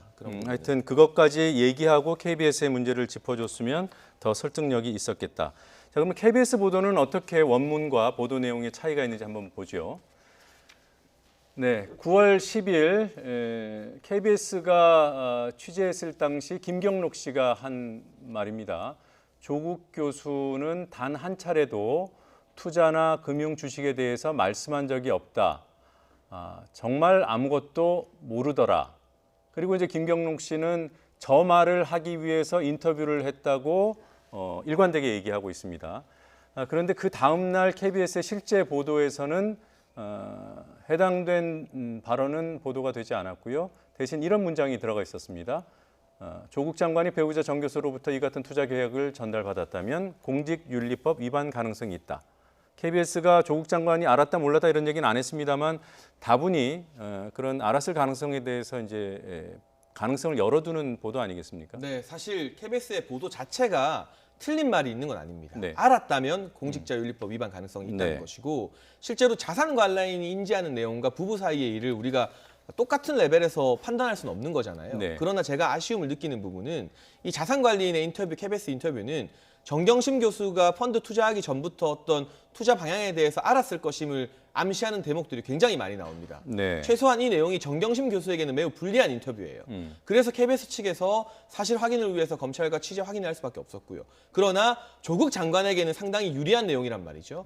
그렇다면 KBS가 보도를 하는 데 있어서 정경심 교수에게 불리한 내용을 보도하면서 조국 장관에게 유리할 수 있는 진술도 그대로 설명을 하는 게 공정한 보도였다고 저는 생각을 하고요. 네. 그에 대한 단서로 그러나 김경록 씨의 진술과 별개로 부부 사이에 사전 정보 공유가 이루어졌다면 이는 문제가 될 수 있다. 네. 이렇게 한 문장을 더 덧붙였다면 네. 사실 흠잡을 데 없는 보도인데 김경록 씨가 조국 장관은 모르는 것 같았다 했다는 진술 이것도 사실 참고인 차원에서 대단히 의미가 있는 진술인데 네. 이 진술을 누락시킨 부분에 대해서는 KBS가 의혹을 조금 증폭시키는 방향으로 보도를 설정한 것이 아니냐. 네. 이런 비판은 받을 수밖에 없지 않나 그렇게 생각합니다. 예. 고 위원장께서는 이 부분은 어떻게 보셨어요? 저도 방금 말씀하신 사안에 동의를 하고 있습니다. 예, 좀 지나친 부분이었다라는 생각을 하고요. 하지만 이게 일선의 기자들을 배제하는 형태로 결과가 나오는 것에 대해서는 동의할 수 없습니다. 네, 그 부분에 대해서는 뭐 내부적인 어떤 합의된 기자들과 합의된 절차를 통해서 뭐 이 부분이 크게 정말 문제가 내부에서도 있다면 징계나 원래 정해져 있는 절차를 밟았어야 한다라는 예. 생각이 들고요. 그리고 지금 현재 사실 이런 것들이 KBS를 비롯해서 많은 언론들이 언론 개혁을 해야 한다라고 어떤 그 지금의 개혁 그리고 지금의 정쟁에서 또 다른 대상이 되고 있는 이러한 이유인 것 같습니다. 그래서 이 부분에 대한 언론의 성찰 이런 것도 사실은 지금 반발하는 와중에서도 그 부분에 대한 성찰은 있어야 한다라는 생각이 예, 듭니다. 언론은 성찰해야 하지만 지금 KBS가 하는 방식에는 동의할 수 없다는 말씀이시죠? 네. 자, 요 대목을 좀 정리하는 입장에서요. 그 김경록 씨의 발언 직접 한 얘기를 몇 가지 더 확인하고 마무리하겠습니다. 네, 김경록 씨가 알릴레오 인터뷰 중에 이런 얘기를 했습니다. 제가 검찰에서 키워드를 얘기하면 기자들이 알게 된다.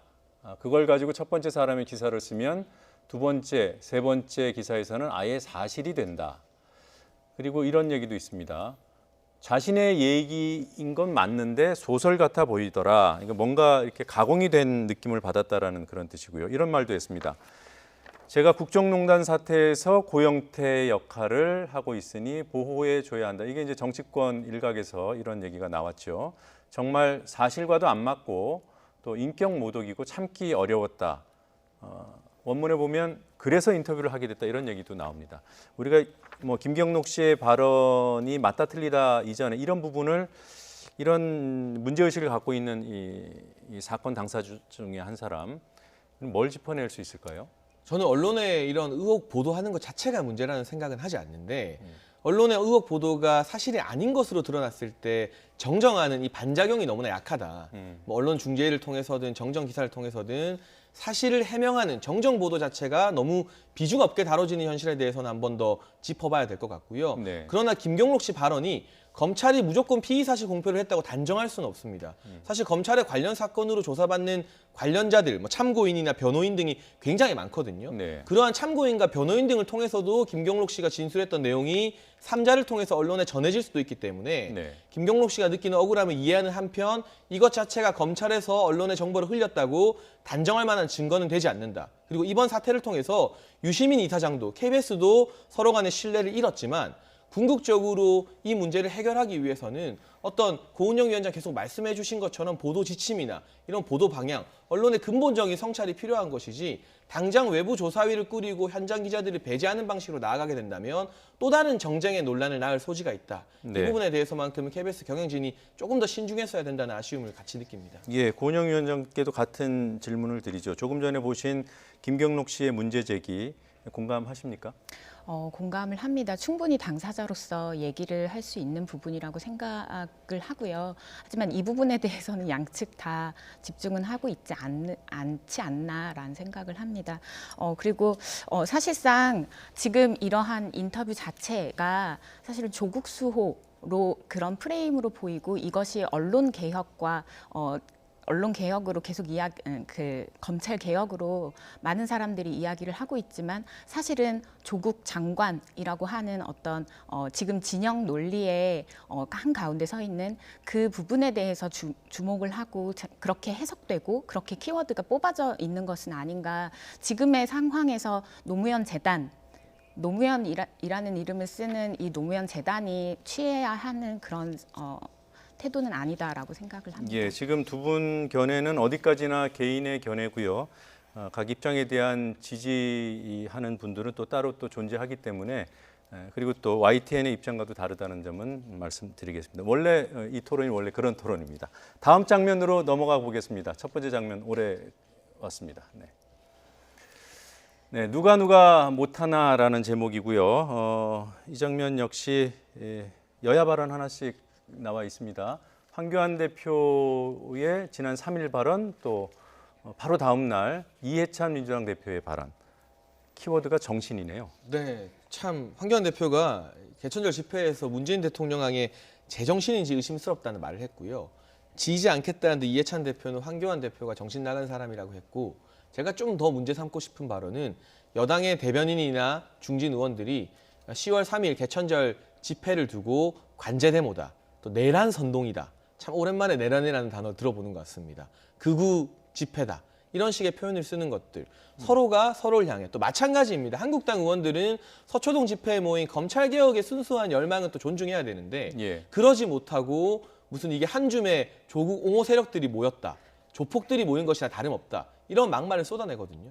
서로가 서로의 지지층만 생각하고 나를 지지하지 않는 다른 국민은 적으로 인식하는 이러한 막말 사태가 여론조사 결과를 보게 되면 지속적으로 무당층을 늘리고 중도층을 늘리고 여야 어디에도 갈 곳 없는 그런 국민들을 만들어낸다는 측면에서 지금의 이 사태, 정치권은 결국 또 누가 못하나 경쟁을 하고 있는 것 같습니다. 예, 제목 누가 못하나 장 실장님이 직접 뽑았죠? 네. 개천절 광화문 집회 때 한국당이 동원을 한 건 사실이잖아요. 이 부분은 어떻게 보십니까?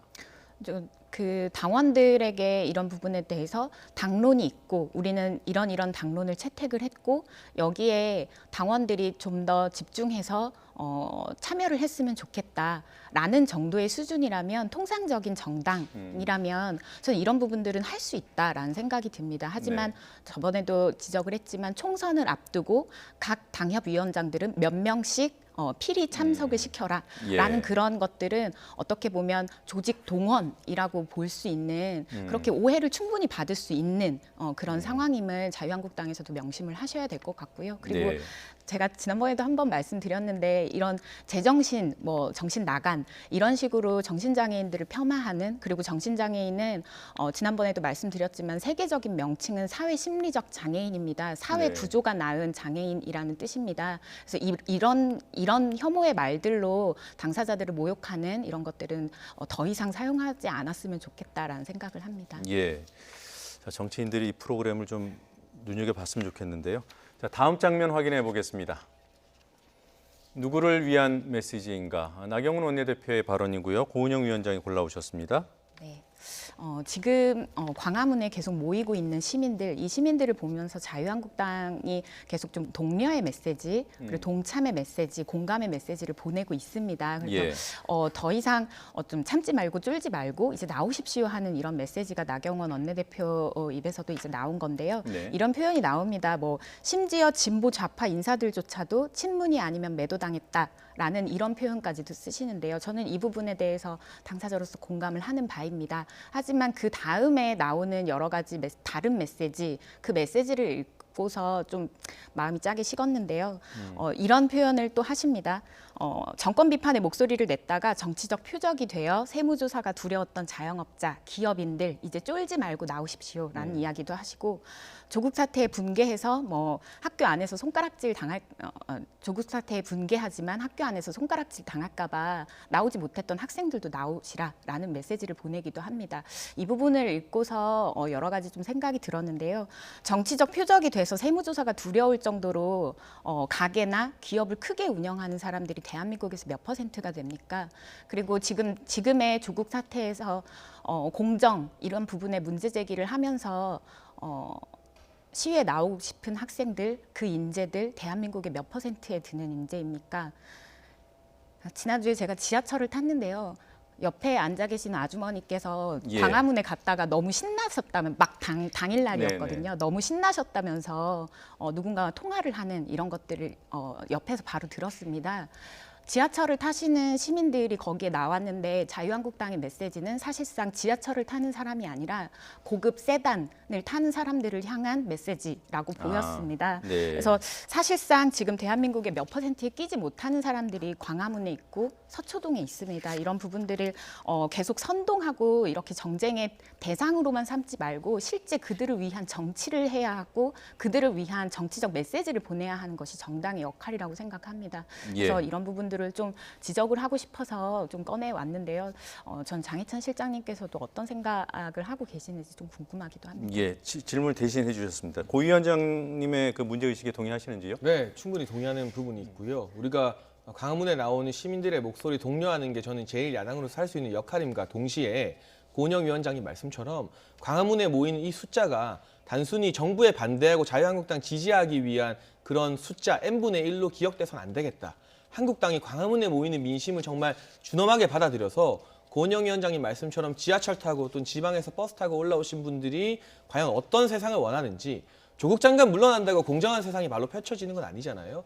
한국당이 집권했을 때 과연 우리 사회는 공정했는가에 대한 그러한 돌아보는 준엄한 자기 성찰이 있어야만 그 자리에 모인 민심을 제대로 대변할 수 있는 정당이 될 수 있다.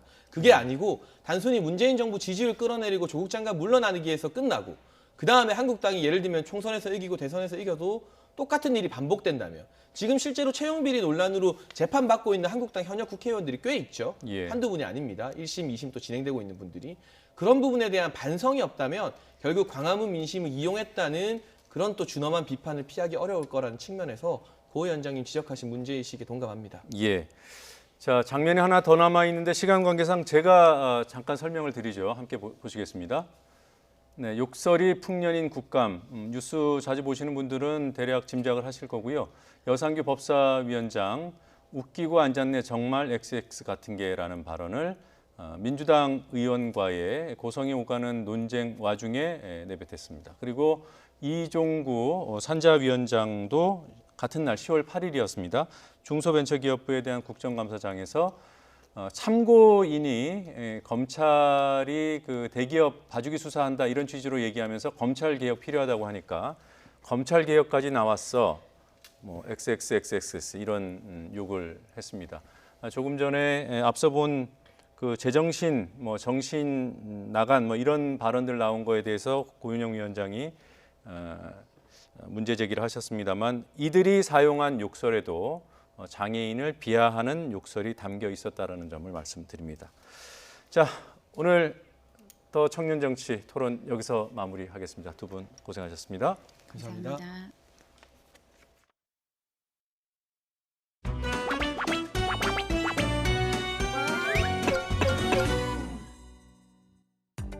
오늘로 일본 아베 정부가 수출 규제를 시행한 지 100일째입니다.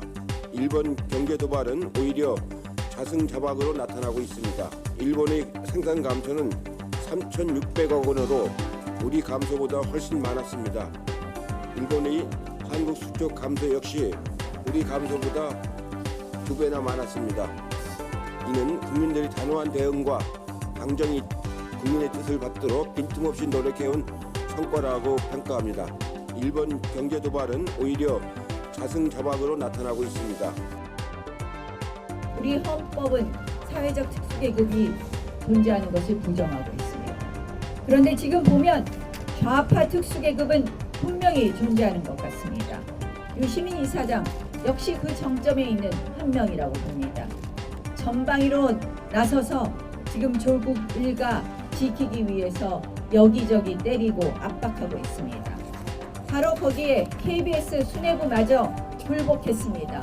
좌파 특수계급은 분명히 존재하는 것 같습니다. KBS 수뇌부마저 굴복했습니다. 일본 국민들에게 특별한 의미를 갖는 천황직위식에 대한민국을 대표하는 대통령이 직접 참석해서 우리 국민의 따뜻한 축하를 전하면 일본 국민들의 마음을 한껏 녹일 수 있다는 생각입니다. 일본 국민의 마음이 녹아지면 아베 총리의 자세도 바뀔 것입니다. 천황직위식에 대한민국을 대표하는 대통령이 직접 참석해서 아베 총리의 자세도 바뀔 것입니다.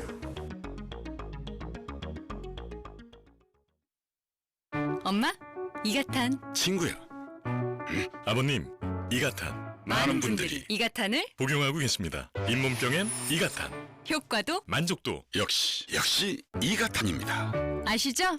이가탄. 박소연의 1644 천사 플라워 천사 박소연의 1644 천사 플라워 천사 1644 천사 꽃배달의 천사 3번 주문 시 한 번이 무료 박소연의 1644 천사 플라워 전화죠. Say I ran to ditches and stone hills before they told me how love kills but I know how to last and patience like your friend so dream on.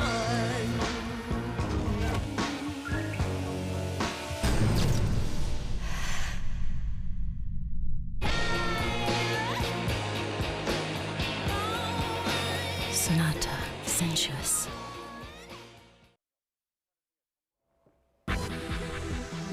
윤석열 검찰총장이 윤중천 씨의 별장에서 접대를 받았다는 진술이 나왔는데도 수사를 덮었다는 보도에 대해 당시 수사팀은 두 사람이 만난 흔적 자체가 없다며 보도를 부인했습니다. 정치권에서는 사실관계를 확인하자는 여당과 조국 수사 물타기라는 야당이 극명하게 엇갈린 반응을 보이고 있습니다. 철도노조가 오늘부터 사흘간 파업에 들어갔습니다. 퇴근 시간대 수도권 전철 운행률이 88%, KTX는 72%에 그칠 것으로 예상되는 가운데 다음 주 서울 지하철 1호선에서 8호선 노조와 학교 비정규직 노조도 파업을 예고하고 있습니다. KT 황창규 회장이 정관계 유력 인사들을 경영 고문으로 위촉해 로비에 활용한 혐의로 경찰 조사를 받고 있습니다. 경찰은 황 회장이 고액의 고문료를 주고 고문들을 개인적 로비에 활용한 것으로 보고 있습니다. 일본의 수출 규제 시행 100일을 맞아 우리 대표단은 오늘 오후 스위스에서 일본 대표단과 세계무역기구 WTO 제소에 따른 첫 양자 협의를 갖습니다. 일본 수출 규제 이후 첫 통상 분야 고위급 회담이어서 결과가 주목됩니다. 워싱턴 미중 고위급 협상이 첫날 일정을 마무리했습니다. 협상 전망이 엇갈리는 가운데 트럼프 대통령은 협상이 매우 잘 됐고 내일 예정대로 중국 측 대표인 류허 부총리를 만날 것이라고 밝혔습니다. 뉴욕 증시는 반등했습니다. 북상 중인 10호 태풍 하기비스가 내일 밤 일본 도쿄에 상륙할 것으로 예보됐습니다. 태풍의 간접 영향으로 제주도 먼바다에는 이미 풍랑특보가 내려졌고 오늘과 내일 영동과 영남 해안에는 초속 30m의 강풍과 너울성 파도가 예상됩니다. 윤석열 검찰총장이 건설업자 윤중천 씨의 별장에 초대받았다는 한겨레 21의 보도가 나오자 정치권 역시 크게 술렁이고 있습니다. 여당은 사실관계를 확인해 봐야 한다며 조심스러운 입장인 반면 야당은 조국 물타기 공작이 시작됐다며 강하게 비판했습니다. 이런 가운데 오늘 대구에서 열리는 법사위 국정감사에 김학의 사건 수사단장을 맡았던 여환섭 대구지검장이 출석합니다. 어떤 얘기가 나올지 관심이 뜨겁습니다. 국회 연결합니다. 이승배 기자.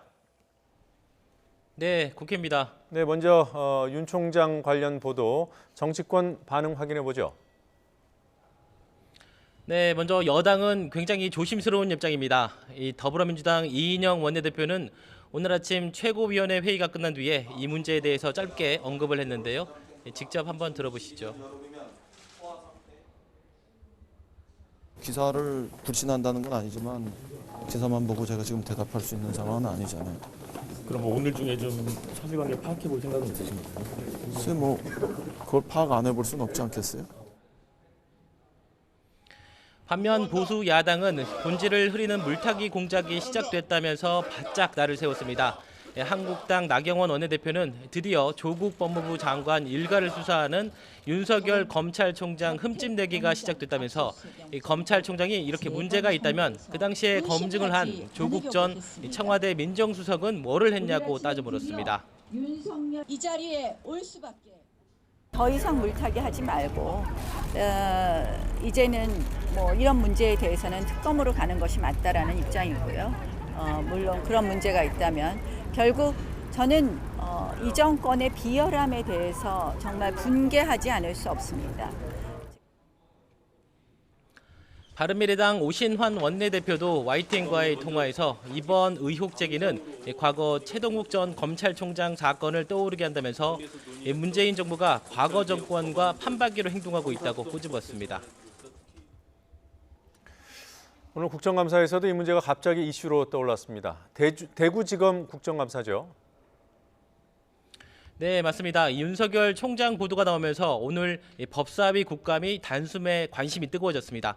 오늘 대구에서 대구지검에 대한 국정감사가 있는데 여기에 마침 김학의 사건 수사단장을 맡았던 여환섭 대구지검장이 출석을 합니다. 원래는 오후 2시부터 시작을 할 계획이었는데요. 앞선 대구지법에 대한 국감이 늦어지면서 1시간이 늦어졌고요. 오후 3시부터 열리게 됩니다.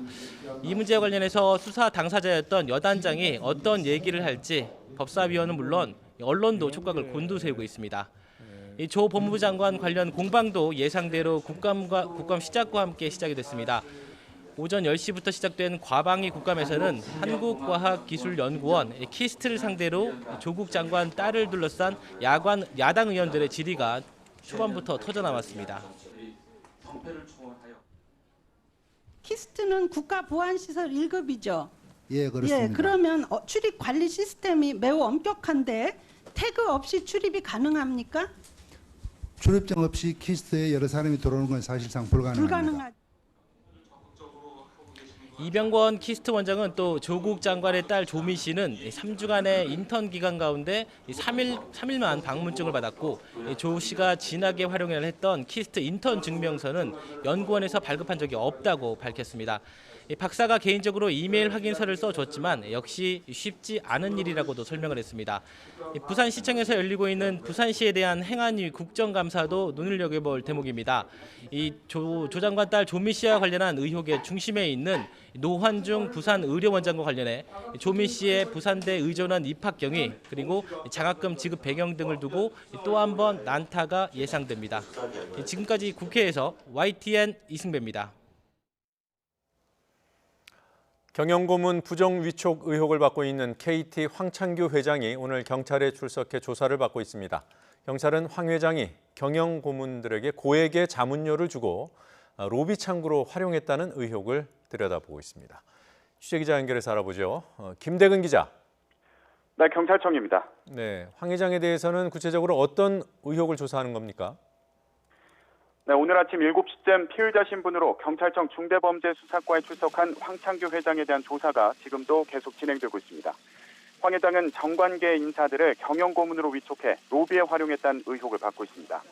지난 3월 더불어민주당 이철희 의원은 경영고문 14명의 명단을 공개하면서 의혹을 제기했는데요. 이 의원은 KT가 2014년 황창규 회장 취임 이후 정치권 인사, 고위공무원 출신, 퇴역 장성 등을 경영고문으로 위촉한 뒤 자문료 명목으로 20억 원 정도를 지급했다고 밝혔습니다. 이 의원은 KT가 이들 경영고문을 사업을 수주하거나 정치권에 로비를 하는 데 활용했다며 수사를 통해 전모를 밝혀야 한다고 주장했습니다. 논란은 이후에도 지속됐는데요. 지난 4월 국회 과학기술정보방송통신위원회 현장을 짚어보겠습니다. 이 경영고문 운영 지침에 보면 제5조 회장은 고문에 관한 위촉 권한을 갖고 있으며 이렇게 명시되어 있습니다. 경영고문에 관해서는 그러니까 이걸 보셨습니까? 부원장이 보세요. 결정을 하는 사항이라서 여기 제가 문화를 읽어드렸잖아요. 이거를 네, 이런 가운데 KT 세노조 등은 황 회장이 경영고문을 위촉해 고액의 자문료를 지급한 것이 업무상 배임 뇌물죄에 해당한다며 황 회장을 검찰에 고발했습니다. 이들은 경영고문을 집중적으로 위촉한 2015년 전후 시기는 황 회장의 국회 국정감사 출석 등 민감한 사안이 많았던 때란 점에서 정치권 줄대기가 의심된다고 말했습니다. 사건을 넘겨받은 경찰은 KT 광화문지사 등을 3차례 압수수색하고 황 회장의 비서실장을 지낸 측근들을 불러 조사했습니다. 오늘은 황 회장을 상대로 경영고문 위촉과 활동에 얼마나 관여했는지 들여다보고 있습니다. 이와 관련해 KT 측은 경찰 수사가 진행 중인 만큼 공식적인 입장을 내기는 어렵다며 수사 상황을 지켜보겠다고 말했습니다. 지금까지 경찰청에서 YTN 김대근입니다. 일본의 수출 제한 조치를 두고 벌어진 세계무역기구 WTO 분쟁의 첫 절차인 한일 양자협의가 오늘 오후 스위스 제네바에서 열립니다. 양자협의는 WTO 분쟁의 일상적인 절차지만 일본의 수출 규제 이후 통상 분야에서 처음으로 이루어지는 고위급 만남인 만큼 전향적인 결과가 나올 수 있을지 주목됩니다. 취재기자 연결합니다. 이동우 기자. 예, 국제부입니다. 네, 일본의 수출 제한 조치 이후 첫 한일 고위급 회동입니다. 회동하기까지 이제 시간이 얼마 남지 않았죠? 예, 그렇습니다. 한일 고위급 양자회동은 우리 시각으로 오늘 오후 5시 반쯤 스위스 제네바 WTO 본부에서 이뤄질 예정입니다. 이번 협의는 일본이 수출 규제를 단행한 이후 100일 만에 처음으로 열리는 한일 고위급 만남입니다. 우리 측에서는 정해관 산업부 신통상질서 협력관이, 일본 측에서는 구로다 주니치로 경제산업성 다자무역시스템 담당국장이 수석 대표로 참석합니다. 양자협의는 WTO의 1심격인 분쟁해결기구 패널에 앞서 열리는 일상적인 절차로 통상 과장급이 참석합니다. 하지만 이번에는 사안의 중요성을 고려해 국장급으로 격을 높여 진행하는 것입니다. 한국은 이 자리에서 일본의 수출 제한 조치는 관세무역 일반협정에서 규정한 최혜국 대우와 수량 제한의 일반적 폐지, 무역규칙의 공표화 시행 등을 위반했다고 주장할 것으로 전망됩니다. 이에 반해 일본은 WTO 규정을 위반하지 않았다고 반박할 것으로 예상됩니다. 만일 양자협의에서 합의를 보지 못할 경우에는 한국은 재판부격인 분쟁해결기구 패널 설치를 요구하게 됩니다. 정해관 산업통상자원부 협력관은 앞서 일본의 수출 제한 조치가 WTO 협정에 어떻게 위반되는지를 밝히는 한편 그에 기초해서 상호 합의할 만한 안을 조기에 도출할 수 있을지 논의할 것이라고 설명했습니다. 한국 정부는 일본이 한국에 대해 단행한 반도체, 디스플레이 핵심 소재 3개 품목 수출 제한 조치가 자유무역 원칙에 어긋난다면서 지난달 11일 일본을 WTO에 제소했습니다. 지금까지 국제부에서 전해드렸습니다. 요즘 맑은 날씨가 이어지고 있습니다. 주말인 내일도 내륙은 맑고 선선한 날씨가 되겠습니다. 하지만 동해안과 남해안에서는 강풍과 너울성 파도가 우려됩니다. 날씨 알아봅니다. 신미림 캐스터. 네, 야외 스튜디오에 나와 있습니다. 네, 오늘 낮 기온이 크게 올랐다고요? 네, 오늘 서울의 낮 기온은 25.4도까지 올라서 어제보다 5도가량이 높았는데요. 북상하는 태풍 하기비스의 영향으로 동풍이 불면서 이 서쪽 지방을 중심으로 기온이 크게 올랐기 때문입니다. 하지만 해가 지고 나면 기온이 큰 폭으로 떨어져 금세 쌀쌀해지니까요. 퇴근길에는 겉옷으로 체온 조절 잘 해주시기 바랍니다. 오늘 내륙 지방은 대체로 맑은 날씨가 함께하고 있지만 동풍이 유입되는 동해안은 내일 오후까지 가끔 비가 내리겠고 바람이 점차 강해지겠습니다. 19호 태풍 하기비스는 대형급의 매우 강한 세력으로 발달한 채 주말인 내일 밤에 일본 도쿄 부근에 상륙할 것으로 보입니다. 이에 따라서 우리나라는 주말 동안이 태풍의 간접 영향을 받겠는데요. 남해와 동해상에는 최대 7m의 높은 파도가 예상되면서 풍랑 예비특보가 내려졌고요. 남해안과 동해안에도 초속 30m에 달하는 돌풍이 불 것으로 보여서 강풍 예비특보가 내려져 있습니다. 또 남해안과 동해안을 중심으로 너울성 파도도 해안도로나 방파제를 넘는 곳이 있을 것으로 보이니까요. 특히 남해안에서는 만조시 저지대 침수 피해에 주의하시기 바랍니다. 주말인 내일 내륙은 맑고 선선하겠지만 동해안 지역은 강풍과 너울이 계속될 것으로 보이는 만큼 해안가 안전사고에도 각별히 주의하시기 바랍니다. 지금까지 야외 스튜디오에서 YTN 신미림입니다. 물산업은 우리의 새로운 미래. 대한민국 물산업 실리콘밸리를 조성합니다. 대한민국 국민 누구나 깨끗한 물을 누릴 수 있도록 대한민국 물산업이 클터 국가물산업 클러스터. 15883만 9천 코페다 배추수의 3단 화한 3만 9천 15883만 9천 배추수의 3만 9천 15883만 9천. 이 광고가 나오는 30초 동안 지구에 도달하는 태양광만으로도 전 인류가 48시간 내내 사용할 수 있는 에너지가 됩니다.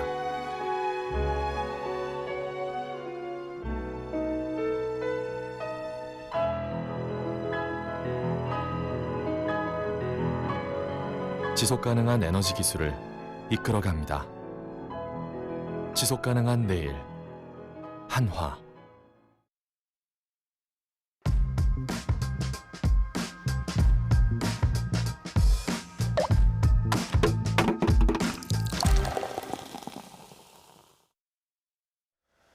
시리아 북동부 지역에 있는 쿠르드족을 향한 터키의 군사 행동이 시작됐습니다. 이 지역에서 쿠르드족 보호 역할을 했던 미군이 철수한 것이 사실상 터키의 공격을 묵인한 것이라는 평가가 나옵니다. 미국이 주도한 IS 격퇴전에 참전했던 쿠르드족 입장에서는 배신이라고도 할 수 있습니다. 알수록 볼수록 더 넓은 세계. 오늘은 한 번도 독립국가를 가져본 적 없는 최대 규모의 민족, 중동의 집시 쿠르드족에 대해 알아보겠습니다. 박원곤 한동대 국제지역학 교수 자리하셨습니다. 안녕하십니까? 네, 안녕하세요. 안녕하세요. 지금 중동의 집시라고 했잖아요. 어떤 예. 민족입니까? 뭐 전체 총 한 3천에서 4천만 명 정도로 지금 예상이 되고 있고요. 네. 한 번도 독립국가를 가지 못한 단일 민족입니다. 아리안계 민족이고 네. 동일한 언어 쿠르드어를 쓰면서 또 여러 가지 그 역사를 공유하고 있는 민족이죠. 그럼에도 지금 전체적으로 그 중동 지역에 분산돼서 살고 있습니다. 네. 예를 들어서 터키가 이제 가장 많고요. 지금 나오는 것처럼 1,500만 명, 그 다음에 이란에 800만 명, 이라크 500만 명, 시리아 200만 명 정도 되는 거고요. 종교는 이슬람교인데 수니파입니다. 그래서 네. 뭐 사우디가 종주인 수니파에 속하는 그런 민족이죠. 터키와 쿠르드족의 관계는 전통적으로는 어땠습니까? 터키에 지금 보시는 것처럼 1,500만 명이면 터키 전체 인구 한 8천만 명 정도 되니까 19% 굉장히 적지 않은 숫자고요. 네. 터키 입장에서는 늘 신경이 쓰이는 그런 민족이죠. 적지 않은 민족이 일정한 그 남부 지역에 주로 산악 지역에 있습니다. 산악 지역에서 살고 있고 또 한 40년 전에 이미 PKK라는 터키에 대해 쿠르드 노동자당을 만들어서 독립을 선포해갖고 계속 그 터키 정부랑 갈등을 하고 있었거든요. 네. 그러니까 뭐 터키 입장에서는 일종의 눈엣 가시 같은 입장이고 또 이라크 북부에 있는 쿠르드족이랑 연합을 해서 주로 이라크 북부에 거점을 갖고 터키에 대해서 공격을 하는 그런 형태로 지속이 돼 와서 터키 정부가 늘 신경을 쓰는 그런 민족입니다. 네, 그 쿠르드족이 지금 분포에 있는 거주하고 있는 곳이 터키 남부, 시리아 북부, 이라크 북부, 그리고 또 이란에도 있고. 그러면 지금 터키 입장에서 보면은 적어도 시리아, 이라크 쪽에 있는 쿠르드족과 터키 내부에 있는 쿠르드족이 연계할 가능성을 우려하는 거군요. 그것이 가장 핵심이죠. 그래서 뭐 이른바 쿠르드니스탄이라고 불려서 주로 산악 지역에 사람이 살 만한 곳이 못 되는데 어쩔 수 없이 이 민족이 밀려나 보니까 이제 그런 곳에서 주로 살게 되고 거점을 이루게 됐고요. 이게 뭐 시리아 내전이랑 불가분의 관계가 있습니다. 왜냐하면 시리아 내전이 2011년 이른바 아랍의 봄으로 시작이 되니까 시리아 뭐 내전이 굉장히 복잡한데요.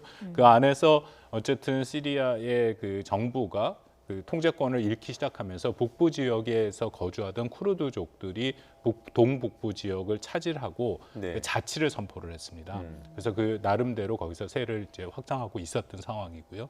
근데 2014년에 IS 이슬람 국가가 발흥을 하면서 거기서 이제 갈등이 또 시작이 된 거죠. 근데 뭐 알려진 것처럼 이슬람 국가는 이제 거의 다 퇴치가 된 그런 상태니까 거기엔 여전히 이제 쿠르드족이 시리아 북부에 그 위치하고 있고 말씀하신 것처럼 터키에 있는 적지 않은 1,500만 명이 되는 또 쿠르드족, 말씀드린 쿠르드 노동당이랑 연계가 될 경우에 터키는 그것이 굉장히 큰 위협이다라고 판단을 하고 지금 이런 군사 공세를 시작을 한 것이다. 그렇게 보시면 됩니다. 그럼에도 불구하고 아무리 시리아가 내전 중이라지만 시리아 영토 안으로 터키군이 들어온 거잖아요. 그렇습니다. 그런 전례가 있습니까? 뭐 역사상 뭐 전쟁은 있으니까 전쟁은 다른 국가의 주권을 침해하는 형태로 들어가는 형태가 워낙 많았으니까요. 쿠르드족 때문에. 근데 쿠르드족 때문에 들어간 적은 없고요. 이게 그래요? 굉장히 특수한 상황입니다. 왜냐하면 시리아가 지금 여전히 그 내전이 완전히 끝나지는 않은 상태고 그리고 말씀드린 것처럼 시리아 정부, 그 알아사드 정부라는 거기도 사실 굉장히 문제가 심각한 독재 정권이지 않습니까? 근데 거기를 상대로 IS가 있었고 또 시리아의 그 정부를 반대하는 그런 세력들이 그 안에서 내전을 하고 있었는데 그런 상황에서 그 윗부분을 쿠르드족이 차지하고 있었고 근데 지금 IS가 다 퇴치된 상태였기 때문에 시리아의 정부의 입장에서는 그것을 다시 이제 수복을 하려고 생각을 하고 있었지만 아직까지는 그 통치력이 미치지 못하고 있는 상황이죠. 거기에 터키가 사실 올 1월 달에 미국이랑 터키랑 합의한 게 있습니다. 그 지역을 일종의 안전지대로 만들자라는 거였거든요. 그래서 한 18마일이니까 32km 정도를 안전지역으로 만들어서 미국은 거기에 쿠르드족이 계속 있으면서 일종의 자치권을 행사하면서 있기를 바랬던 거고요. 터키는 그 지역의 쿠르드족을 몰아내고 지금 그 터키의 전체 그 시리아 난민이 한 360만 명 정도 됩니다. 그 중에 한 200만 명 정도를 글로 이주를 시켜서 그렇게 거기에서 일종의 이제 자신 그 터키에서는 부담을 덜게 되는 거죠. 그런 보관을 갖고 있었는데 서로 간의 생각이 다른 거죠. 근데 지금 이 시점에서 터키는 그러면 아예 쿠르드족을 몰아내고 거기에 시리아 난민을 이주시키는 방법을 지금 택해서 군사 공격을 지금 시작을 했다. 그렇게 판단이 됩니다. 쿠르드족이 IS 격퇴전에 참전한 그 배경은 뭐 구체적으로 뭐가 있습니까? 뭐 당연히 독립을 그런 것을 원했고요. 또 2011년 말씀드린 것처럼 일단 쿠르드족이 자치를 거기서 시작을 했는데 IS 이슬람 국가가 발흥을 하면서 그쪽에 공격을 해갖고 들어왔습니다. 그러니까 쿠르드족 입장에서는 자신들의 자치 지역을 지키기 위해서 계속 싸운 거죠. 그게 이제 2014년부터 시작이 됐거든요. 근데 미국이 이렇게 보니까 미국도 지금 시리아 내전에 특히 IS 격퇴에 미국이 주도적인 역할을 했지 않습니까? 그럼에도 미국이 지상군을 대규모로 파견하는 거에 대해서 늘 부담이 있었고 근데 봤더니 그 시리아 지역에 있는 쿠르드 민병대가 굉장히 전투력이 좋고 잘 싸우더라고요. 그래서 미국이 그러면 그들과 동맹을 맺고 IS 격퇴의 지상군 역할은 그들이 해라. 해갖고 본격적으로 전쟁이 시작이 된 겁니다. 그러니까 쿠르드의 그 시리아에 있는 쿠르드족 같은 경우에는 일종의 미국과 동맹을 맺은 거죠. 그래서 그것을 통해서 자신들이 IS 격퇴에 공헌을 세우면 그 지역의 최소한 자치권을 좀 인정받을 수 있는 그런 기대를 한 겁니다. 그래서 사상자도 11,000명 이상 나왔고요. 부상자도 24,000명 지난 5년 동안 핵심적인 지상군 역할을 한 것은 사실입니다. 그러니까 핏값이 있는 거잖아요. 핏값이 있는 것이죠. 근데 미국 뭐 트럼프 대통령은 이제 철군을 해버렸고요. 그리고 터키가 들어오고 있고 쿠르드족 입장에서는 배신이잖아요. 굉장히 큰 배신이죠. 그래서 이건 뭐 당연히 쿠르드만의 문제가 아니라 세계적인 이슈가 되고 있고 더군다나 말씀드린 것처럼 터키는 이 쿠르드를 눈의 가시처럼 생각하고 있기 때문에 잘못하면 인종 말살까지도 가능하다. 그 지역에 있는 쿠르드족을 다 몰아내는 과정에서 굉장히 큰 피해가 발생할 수 있다. 바로 제가 들어오기 직전까지 외신을 확인했더니 벌써 사망자가 200명이 넘어가는 네. 쿠르드족에 200명이 넘어가는 그런 숫자고요. 지금 난민, 피난민이 7만 명이 넘어가고 있고, 네. 근데 굉장히 다시 큰 혼란이 지금 발생할 수 있는 그런 상황으로 접어들고 있습니다. 이제 트럼프는 왜 그런 거죠? 트럼프가 그런 거는 트럼프 대통령이 그 대선 전부터 본인의 공약이었습니다. 일단은 미국이 사활적인 이해가 걸리지 않은 지역에 더 이상 군사 작전을 할 이유가 없다. 거기에 아주 딱 꼬집어서 얘기한 게 중동에서 철수하겠다라는 얘기였거든요. 네. 사실은 조지 W 부시 행정부터 시작된 테러와의 전쟁이 아직까지도 미국의 발목을 잡고 있었고 트럼프 대통령이 그것을 이전에 오바마 대통령도 마찬가지였습니다. 오바마 대통령의 선거 공약도 중동에서 철수였거든요. 네. 그러니까 트럼프 대통령도 여전히 조금 훨씬 거친 방법이지만 미국의 이해가 거기에 반영 안 되니까 철수를 하겠다 하면서 시리아에서도 빼겠다라고 얘기를 한 것이죠. 근데 지금 문제가 미국 내에서 굉장히 큰 비판을 받고 있습니다. 미국뿐만 아니라 지금 유엔에서도 계속 이 문제가 상정이 될 정도로 세계적인 이슈가 되고 있는데 지금 시리아에 우리가 말하는 지역에 파견된 미군이 1,000명입니다. 상징적인 의미거든요. 그러네요. 그러니까 거기에 1,000명이 있음으로써 쿠르드족을 보호해 줄 수 있는 그런 역할을 할 수 있는데 그걸 빼겠다라는 겁니다. 네. 그러니까 이거는 뭐 트럼프 대통령이 늘 얘기하던 비용이랑도 별로 상관이 없는 정말 더 이상 미국이 세계 경찰의 역할을 안 하겠다. 그런 어떤 상징적인 메시지가 매우 강하다고 생각합니다. 그럼 이렇게 되면은 트럼프 대통령의 입지에도 영향이 있을 수 있겠네요. 그렇습니다. 지금 공화당 같은 경우에 우리가 뭐 이 자리에 여러 번 얘기를 했습니다만 트럼프 대통령이 무슨 얘기를 하던 지금 탄핵 국면에 들어가서도 공화당이 트럼프 대통령을 지지를 했는데 이 문제는 좀 다르더라고요. 예를 들어서 린지 그레이엄 같이 상원의원이었죠. 트럼프 대통령의 최측근, 늘 트럼프 대통령을 이렇게 방어하던 사람도 이거는 굉장히 뭐 재앙이다라고 얘기할 만큼 지금 비판을 하고 있고요. 공화당 상원 원내대표도 이 문제에 대해서는 이런 결정은 결국 이란과 시리아의 알 아사드 정권과 러시아만 결국 혜택을 주는 것이기 때문에 이건 미국의 정책으로 매우 부적절하다. 그리고 이미 상원에서는 터키를 제재하는 지금 법안을 만들고 있고 하원도 지금 비슷한 입장이고 트럼프 대통령에 대해서는 미국 국내 언론, 의회에서 다 한 목소리로 큰 비난을 하고 있는 그런 상황입니다. 트럼프가 이렇게 간혹 올리는 그 트위터 등에 밝히는 입장을 보면 단순히 뭐 동맹 유지나 뭐 군 주둔 유지해서 들어가는 비용 때문이 아니라는 거는 알 수 있을 것 같아요. 한번 보면서 말씀드리겠습니다. 질문을 드려볼게요. 지난 7일에 나온 트럼프 대통령의 성명. 터키가 올해 준비한 시리아 북부 군사작전 곧 추진될 것이다. 지원도 개입도 않을 것이다. 이 얘기는 뭐 무기나는 지금 터키 대통령과 통화 후라고 나와 있지 않습니까? 에르도안 대통령, 그러니까 이거 에르도안 대통령에 대한 이해도 저희가 좀 필요한데요. 이 사람이 지금 17년간을 통치하고 있는 권위주의 통치를 하고 있습니다. 터키는 이슬람과 동양과 서양을 잇는데 나름대로 민주주의 전통이 있는 그런 국가지 않습니까? 그럼에도 에르도안이 들어서 권위주의 정치를 계속했기 때문에 쿠데타도 일어나고 그랬습니다. 그러니까 그런 상황이고 지금 터키가 경제가 굉장히 안 좋아요. 그 정정이 불안하니까 작년에 계속 마이너스 성장을 하고 있고, 그러니까 에르도안 입장에서는 이런 또 터키 민족주의를 활용하기 위해서 쿠르드족을 공격하는 게 있고요. 에르도안 대통령이 트럼프 대통령과 사이가 별로 안 좋았습니다. 왜냐하면 미국 이 금지한 지금 제재하에 있는 러시아 무기를 샀거든요. 그것 때문에 굉장히 심각한 문제가 있었는데 방금 나온 것처럼 전화를 한 후에 문제가 트럼프 대통령이 전화를 하고 그대로 트위터에 밝혀버린 겁니다. 일종의 그린 라이트를 준 거거든요. 그러니까 터키가 군사작전을 해도 된다라는 허용을 해버린 겁니다.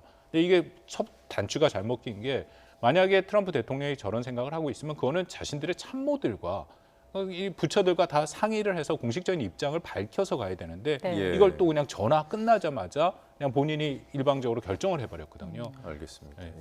8일 트위터에 올린 글이 눈에 들어오는데요.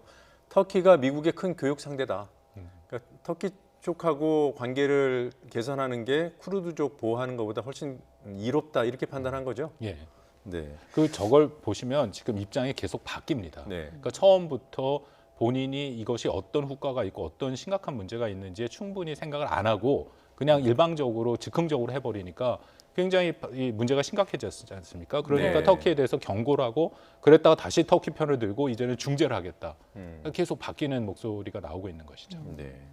참 이 쿠르드족 입장에서는 다시 한번 배신의 역사가 되풀이되는 건데요. 그동안 어떤 일이 있었습니까? 너무나도 많은 배신의 역사가 있었습니다. 최소한 그 20세기 이후에 2번 독립공화국을 만든 적이 있었는데요. 네. 한 번은 영국이 배신해서 오래 못 갔고 또 한 번은 소련이 배신해서 오래 못 갔습니다. 네. 그 외에도 뭐 이거는 그 20세기, 19세기 말부터 20세기에 그 많이 볼 수 있는 역사들인데 대부분 이제 20세기 초반에는 영국이 그때는 당시에 영국 제국일 때이기 때문에 저런 배신이 있었고 그다음엔 소련이고 그다음엔 미국이 중동의 그 굉장히 복잡한 문제를 활용하기 위해서 그 상황에서 쿠르드족을 활용을 했었죠. 그러니까 네. 이라크 내에도 쿠르드족이 있었기 때문에 그들을 활용해서 후세인 정권에 대해서 공격을 할 수 있도록 군사 작전을 할 수 있도록 만들었고요. 예. 가장 최근에는 그 이라크전이 발생했을 때도 미국이 그걸 또 활용을 했었고 지금 최근까지는 이제 결국 IS 격퇴 이후에 결국 쿠르드를 버리는 그런 모습까지 연출이 된 거라고 보실 수 있습니다. 네. 쿠르드족이 터키와 맞서게 되면 승산이 있습니까? 승산이 없지요. 왜냐하면 터키는 나토의 회원국이기도 하고 군사적인 게 이 쿠르드족 지금 시리아에 있는 것은 국가가 아니지 않습니까? 네. 그러니까 말 그대로 민병대입니다. 그래서 개인 화기 중심으로 무장이 돼 있고요. 근데 지금 터키가 공격을 할 때는 국가가 전쟁을 하는 식으로 공격을 했죠. 제공권을 활용해서 공군력과 또 포격을 가했고 중심 네. 타격. 그다음에 지상군, 훈련받은 지상군의 막강한 화력을 갖고 지금 들어가는 거기 때문에 뭐 사실상의 글쎄요 이후에 뭐 게릴라전은 모르지만 네. 승산은 저는 거의 없다고 봅니다. 그러면 이게 이제 동맹 문제를 고민하게 되는데요. 한순간에 벌일 수 있는 거잖아요. 한미 동맹의 어떤 전망과도 이 사건이 연관돼 있습니까? 뭐 많은 이미 언론에서 그런 말씀들을 하시는데 조금 조심해서 접근을 할 필요는 있습니다. 네. 말씀드린 것처럼 트럼프 대통령의 정책 자체가 그 미국의 직접적인 사활적인 이해가 없는 곳에서는 발을 빼겠다라는 건 확실합니다. 근데 한반도와 동북아는 미국의 사활적인 이해거든요. 그렇죠. 일단은 네. 그건 맞고요. 그리고 쿠르드족은 뭐 국제 정치에 냉엄합니다만 국가가 아니고 그만큼 그 어떻게 보면 국력이라는 게 없는 거고요. 한국은 그렇진 않죠. 근데 네. 그럼에도 우리가 조심해야 되는 것은 트럼프 대통령이 즉흥적인 결정을 할 수 있다라는 것을 다시 한번 보여준 거기 때문에 네. 그것도 뭐 전혀 주변과의 상의 없이 우리가 그런 것을 항상 대비할 필요는 있다라고 생각합니다. 알겠습니다. 자, 여기서 마무리하겠습니다. 고맙습니다. 고맙습니다.